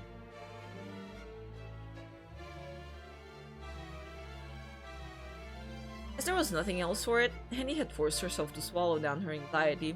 It had tasted, strangely enough, of cod liver oil. That sure is strangely enough, and began her missive. She told Walter of the mysterious woman who had come to their rescue, had pulverized the skulls of and the spines of living bandits as a child might crumple crepe paper. She told him of awaking in a darkened cell with only one window. One dark window! That's the title of the book that I've recently read and I loved it. You guys should read it, I recommend. Okay, of meeting Magdalena and of the ultimatum Mikey had struck with her. Oh no, it's fine. She wasn't a big fan of my jokes and she did have a sense of humor. It was mutual. Well, good then. One dark coincidence.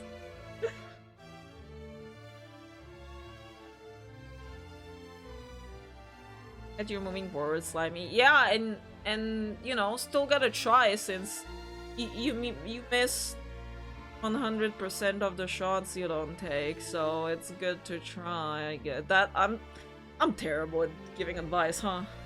God damn.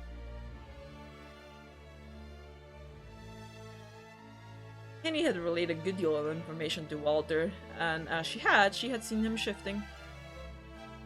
Okay, like, hey!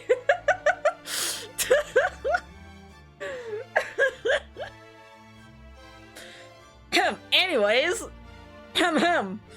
Walter had examined her, not with fear as she had hoped, but with something far harder to ascertain. Oh yeah, he's like, throw her in a mental asylum. Was it perplexity, perhaps? Or worse, pity? It's from the movie Uncle Drew. the quote? I just thought it was like an internet thing. Oh, skip. Henny had known even before Walter spoke that it was a lost cause. See, this is Henny, honey. This is why I told you to go to the police and just tell them that the bandits got your mistress. And don't mention the vampire. So, okay, yes. I see. It all aligned. Convincing Walter of Mikey's plight had been her only task. She had failed.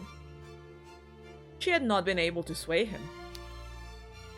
He had not believed her. And this is quite a tale, Frau Henrique. No, it isn't a tale. It's tale. It's true, I tell you, every last word of it. Lady Mikey had been imprisoned by a vampire and... If I don't act, and quickly, she will be drained of all blood and will soon die. Yes, I did hear. That would be awful indeed, were it true, but... It is true, Herr Gerhard. I swear it's true, on my own mom's life. I wouldn't tell such a great pack of fibs, not over something so important. It's Kyrie ever wing dressed as an old man. It's a basketball movie. I don't know. I see. This is literally Beauty and the Beast, OMG. This would be Belle's father trying to convince Gaston to help. I see. Honestly, I'm not. I mean, I obviously know what happens with the Beauty and the Beast, but I do not know the details as much because I don't think I ever read it or watched it or whatever. So I swoon every time you say Herr Gerhard. Why? It's German.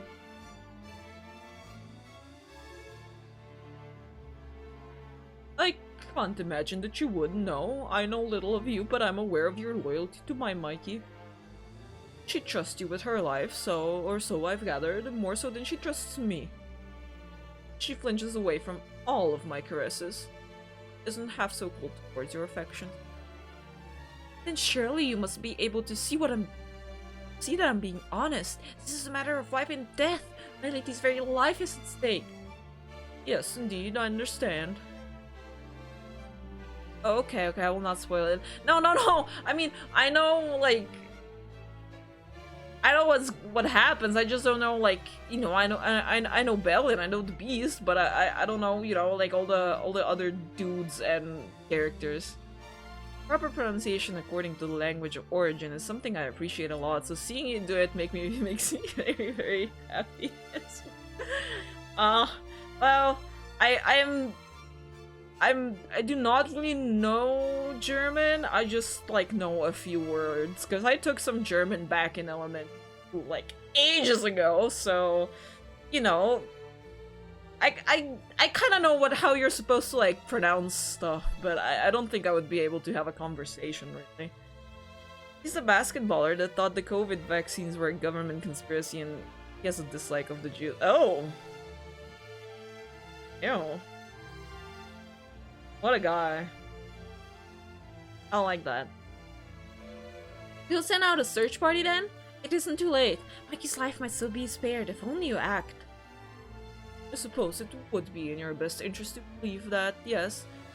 Cum spiro spero and all that. I beg your pardon? Oh, forgive me. My bad habit. It's Latin. Pizero. It means all I breathe, I hope. You survived your ordeal, Frau Henrique. It would behoove you to cling to the belief that the young Lady von Essen might still live, but alas. God of lust on Valentine's Day, be careful anyone who approaches her. Yeah! Hello, Haunted! It seems rather unlikely, don't you think, after all you have related? No, Herr Gerhard. What I said is nothing but the truth. You have to believe me.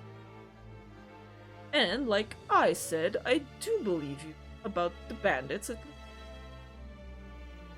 Unfortunate though that is, it really is a bloody business. I can accept, however, unwillingly, that this did indeed come to pass.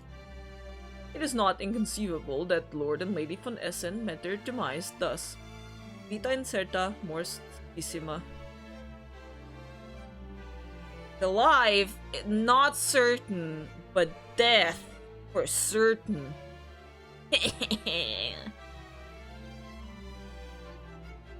As for your talk of vampires, however, I wasn't here for Lux swooning over Walter. Was it as bad as I think it was? I didn't do it much. I just said that he's hot. This was fine. It wasn't slimy. She said the obligatory why he hot though, but then did I distract her by saying it was Dio? Yeah, that did kind of happen. How are you doing, Haunted, by the way? Have any plans for today? This is something I cannot accept. No sensible man could. What you have related would go down very well, I am certain. The company of writers. They're careless, feckless sort, but it will hold no water with me. Must have hit your head, Frau Henrique, while running from these bandits. That, or your fear has done you. Not that I blame you.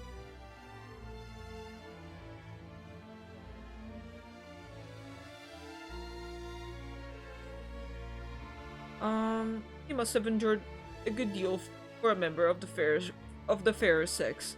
Why, even most men, I fear, would have gone to pieces, circumstances being what they were. Your thoughts have been addled, your delusions. Walter had stressed this word, his fingers steepled together upon his... What the... I don't... That... Escritor... About the vampires are nothing more than a coping mechanism to soften the reality of the situation. Surprised since Daddy Walter has his hand on his belt. You mean on his... Escritoire...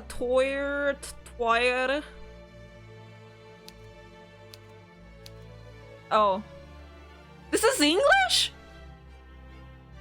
I don't even know what this means!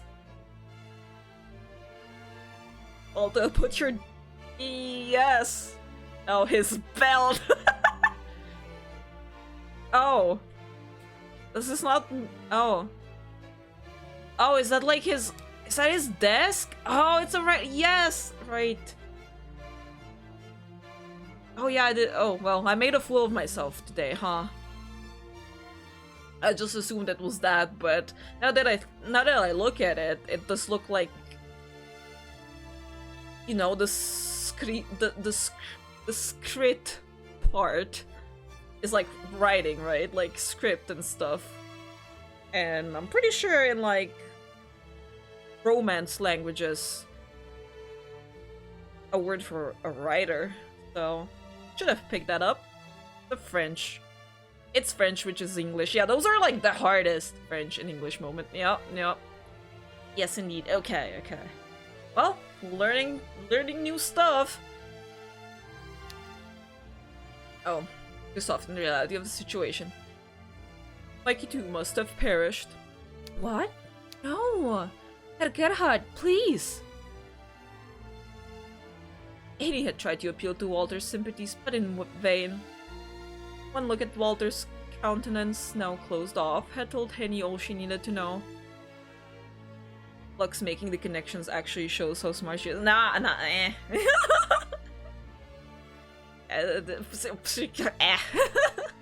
Walter had thought her quite insane.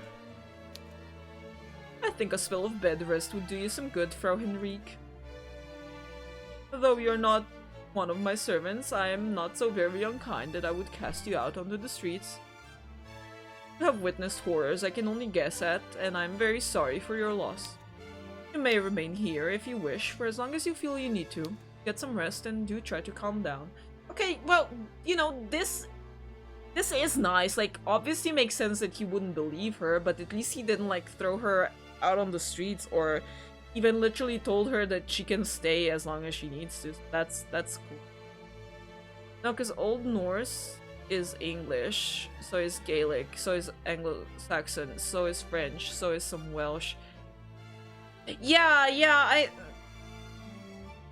I know that there were connections.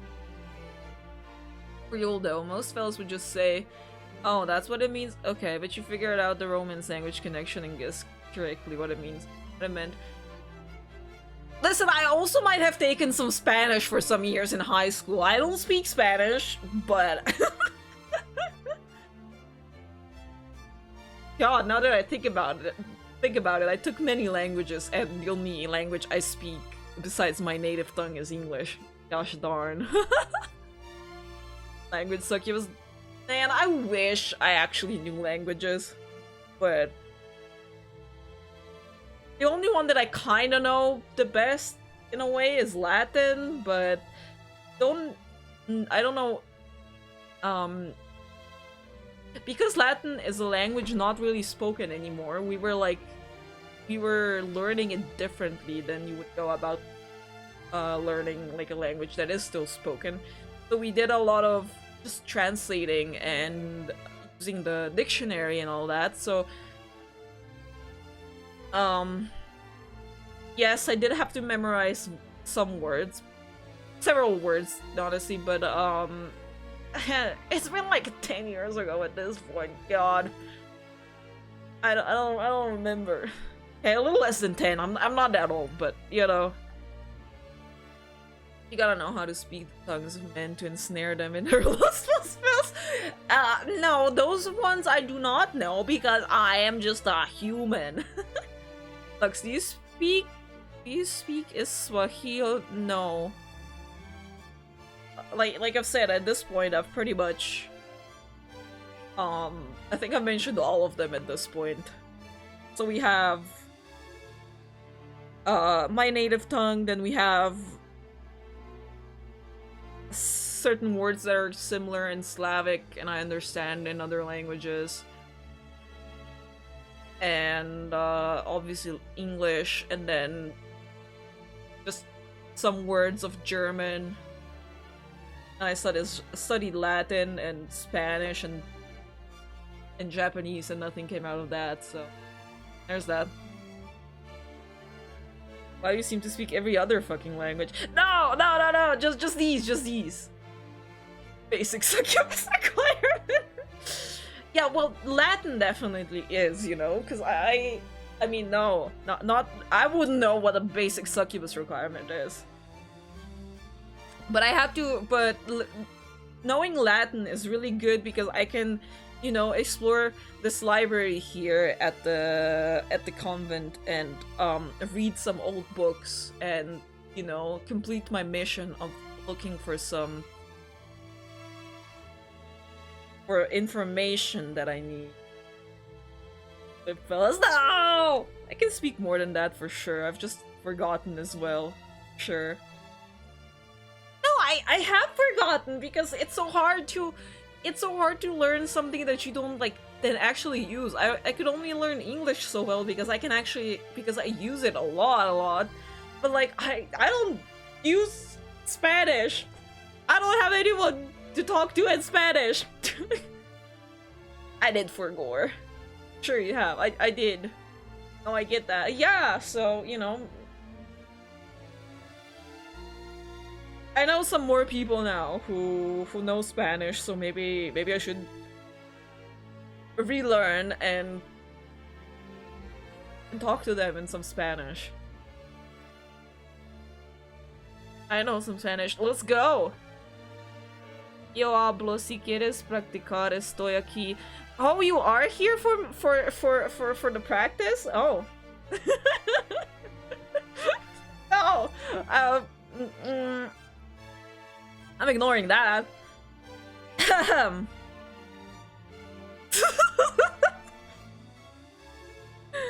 I will summon a physician to look over you in the meanwhile, to see if anything is awry. I said if you want to practice, I'm here. Yes, if I want to practice, yes. I mean, because who else would be practicing? Oh, right, and the first part is that I speak. I'm so stupid. Yeah, okay, I get it now. I speak it, so if you need practice, then I'm here for you. Yeah. You got it. Takes a minute. I suppose I ought to summon the police once you have had a chance to rest, so you might give them an account of what you witnessed in the woods. They will be very interested in the fates of Lord and Lady von Essen and my Mikey too. I would advise you against telling them all of this malarkey about vampires, however. I fear they may be less understanding than I, and you may be hauled to an asylum for your troubles. Exactly. Hermoso, ¿cómo estás? Is that what you use?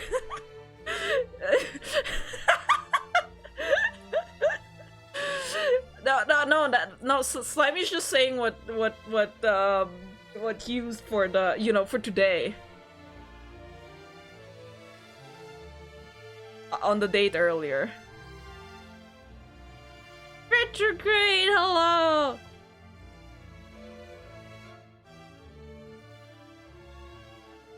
Is that not the feminine one? No. A is the girly one.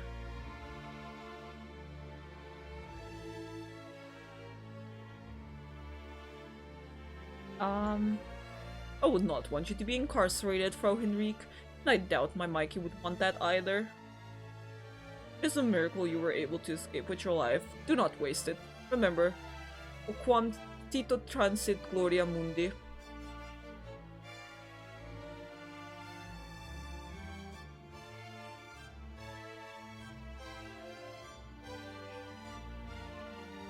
Gets me a lot too, don't worry. Now, we are dismissed. Gertrude will show you to your new lodgings, if you will be so kind. Yes, Herr Gerhard, right away, sir. Gertrude, who had been standing in one corner of Walter's study, as unobtrusive as a houseplant, made to escort Henny to the servants' quarters. Dude, look at that painting behind him! Is that him? Like, he wouldn't just have a painting of some random dude behind him, wouldn't he?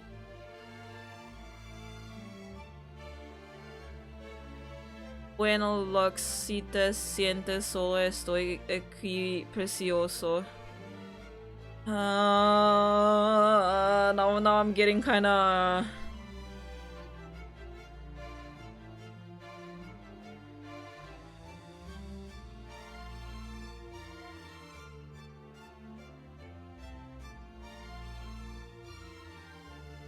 Ah.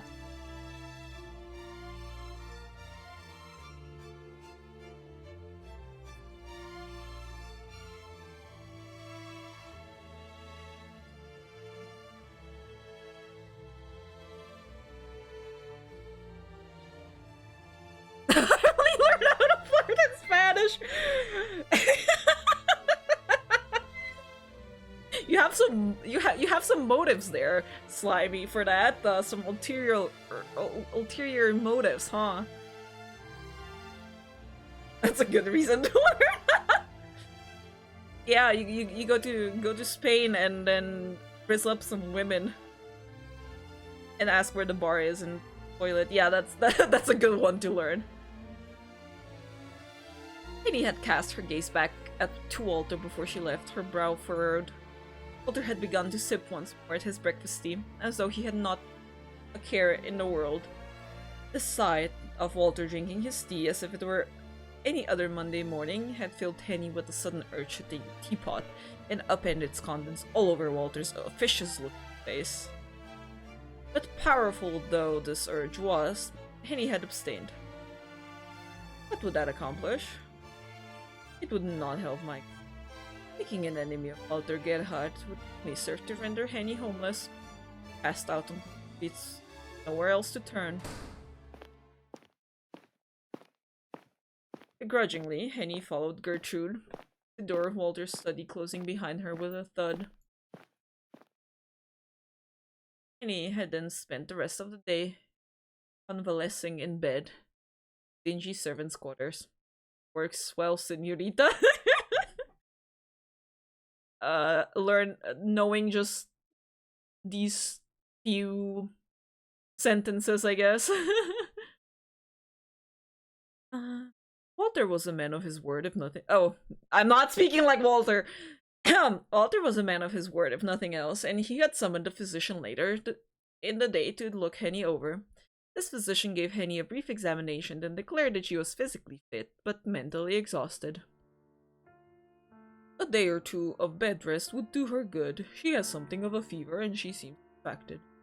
The physician's report had been so mild, Henny could have laughed in his face.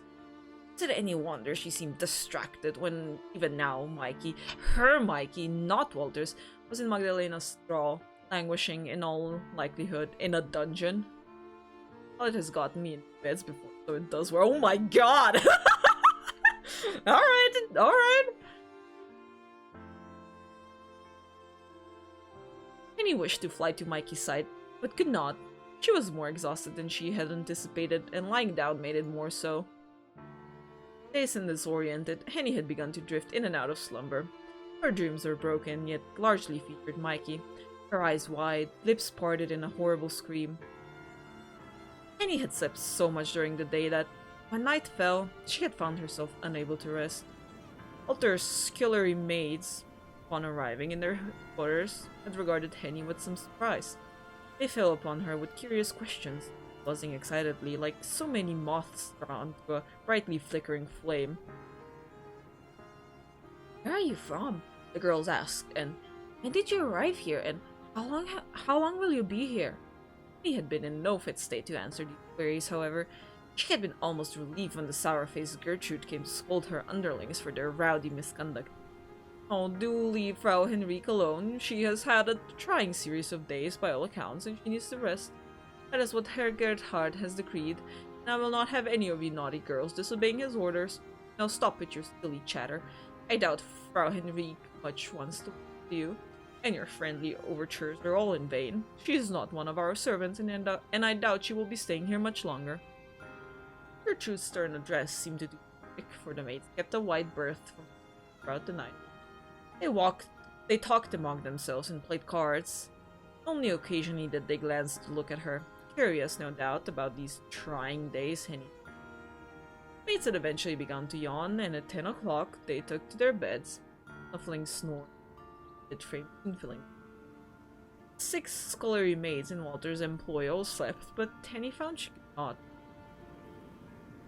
Restless and agitated, Henny now found herself standing by the window.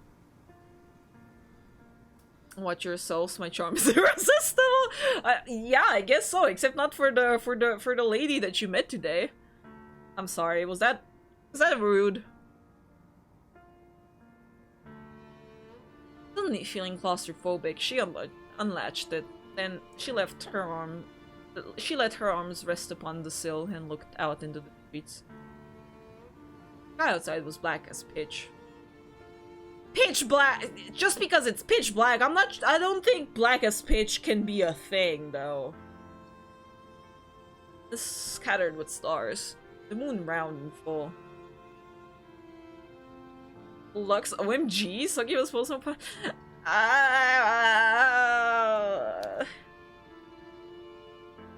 sorry. The moonlight played against Henny's cheek, turning it paler than it already was, while the cool breeze caressed her hair. One of the maids, who slept closest to the window, Agnes, Henny thought her name was, stirred in her sleep, perhaps disturbed by the open window. Her eyelids, however, did not flutter. Henny afforded the girl only a brief glance before returning her gaze once more to the night sky. Somewhere out there, sequestered away in the woods, was Mikey. Henny was certain that Mikey lived still, and that, as surely as Henny was thinking of her friend was thinking. "Don't worry, Mikey." Henny murmured this under her breath, so as not to wake Walter's scullery maids.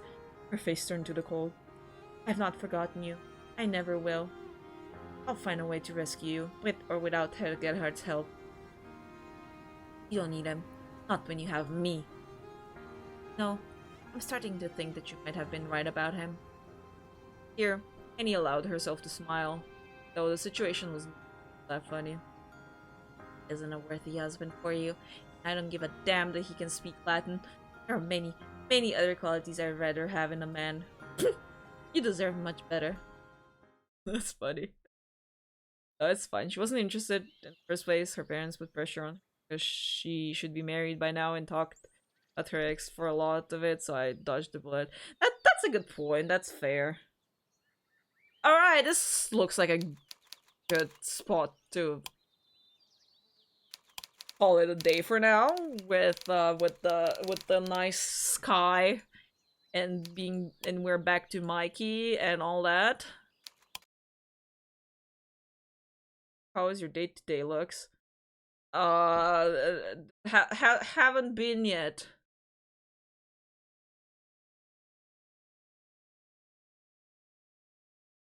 Didn't think so. What is that supposed to mean? Corner looks. Yeah, it was a corner looks there.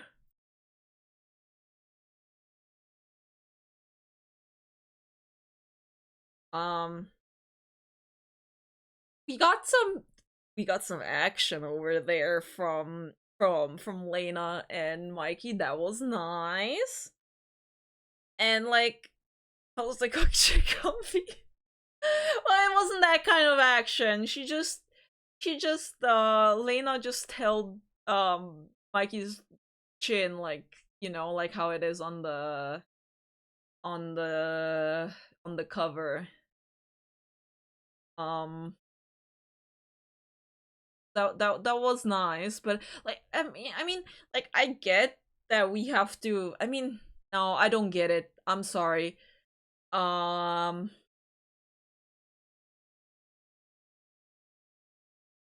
I don't get why we are focusing so much on Henny.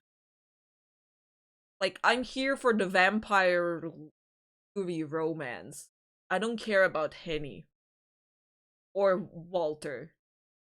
Regardless of how good or bad our day goes when today, it's still wonderful to be able to spend a little bit of it together. That's a Yeah, that's very that's um a very sweet thing to say and a very good like mindset to have. And I'm glad you think so. I also agree. Mikey Jojo posing every scene is what I live for. Yeah, that also. Yeah. Sure enough. The thick thighs save lives, and she has some. She really does, but like, I mean, it could be like way shorter. Like, sure that we like learn that she reached Augsburg and is talking to Walter and all that, and that he doesn't believe her and whatnot, but like, I don't know. It's just like wasting time of the novel, you know. Like, thighs win all. Oh, here, have a peek.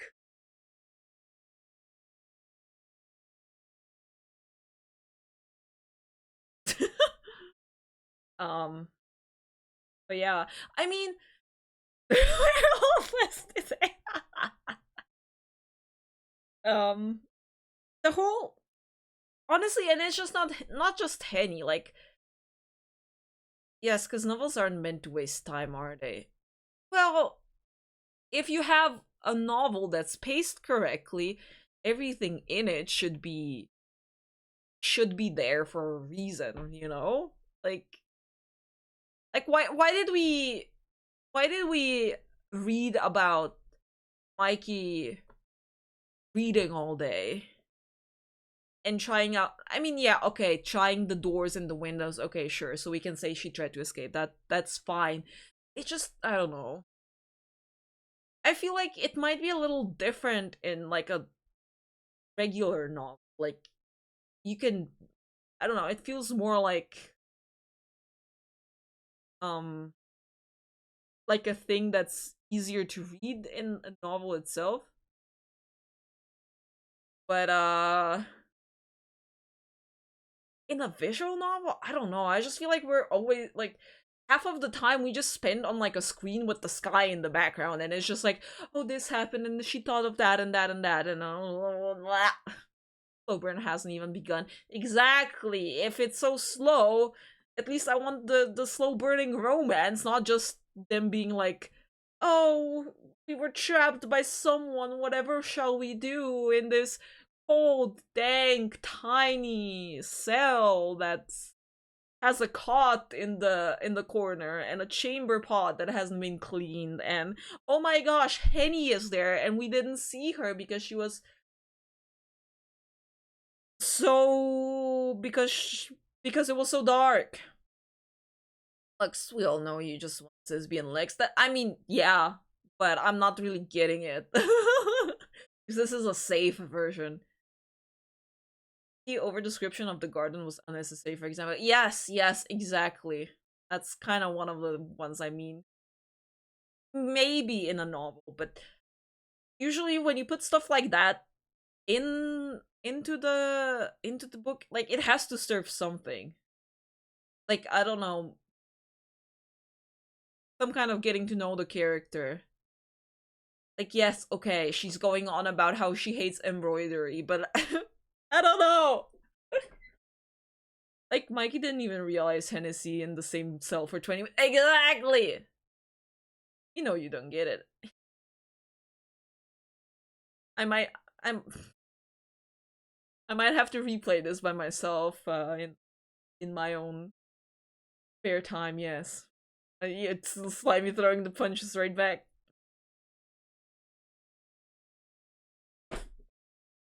Perhaps. Gotta enjoy the Lesbian Lex on in my Steam games, I guess. Do you expect me not to? Honestly, uh yeah, I mean, wait, that answer was exactly what I expected from you, Slimy. Yes. You do not disappoint. I'm so happy. I love how we can all banter like this. You know, Kyul, when you decide to stream, when you click that start streaming button, you just gotta accept that you're gonna get bullied. So, just gotta come prepared for that. Yeah. One of the first things. I think most women have the same op, op, op option or opinion of me as well. Really is love language, I guess. Yeah, I guess. Well then, I'm not sure yet. I mean, I do want to finish this visual novel, but I bet you guys are craving some Dark Souls, and so am I. So I do wanna. I'm not sure. Maybe we do one Dark Souls and two visual novels again, so that we can get through the visual novel, hopefully. But then we also have to get through Dark Souls DLC. Like, shouldn't take that much. Is that a yawn? No, it was not a yawn. I'm actually not too sleepy today. I was enjoying the visual novel with you though. Okay. I'm glad. It was today I even brought water. It was way more manageable. Like last time I legit had a sore throat and I was dreading talking so much again today. But I've come prepared and my throat's good. I'm fine with it. Good to hear that. Oof. Yeah. Um water is essential. I was kind of thinking of maybe even bringing tea, but anyways, maybe even the visual novel on Tuesday, and then some souls, and then some visual novel. What are you doing? Drinking some water. I don't know why did I say it like that. I'm so sorry. Uh, um, uh, that's how I should be pronouncing. Not adorable. Also, next week, sadly, none of this Decora stuff anymore. So take a good look at it, I guess. I forgot to say the credits for the new stuff. For the new stuff, wait. Kwakozawa's studio for the assets that are new. Say it in Spanish. Agua. Isn't it with a G? Or is it with you? I will miss it. I love it so much. I know it really is very cute, but I don't know. I feel like I should keep it more on feet. Wasser. That's the water. Sorry, that's Portuguese. Agua haciendo. Okay. Well, guess I'll see you guys on Tuesday on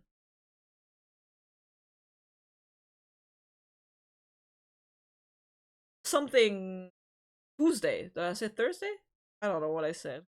Then I was thinking of how do you say Tuesday in whatever language, and I was like,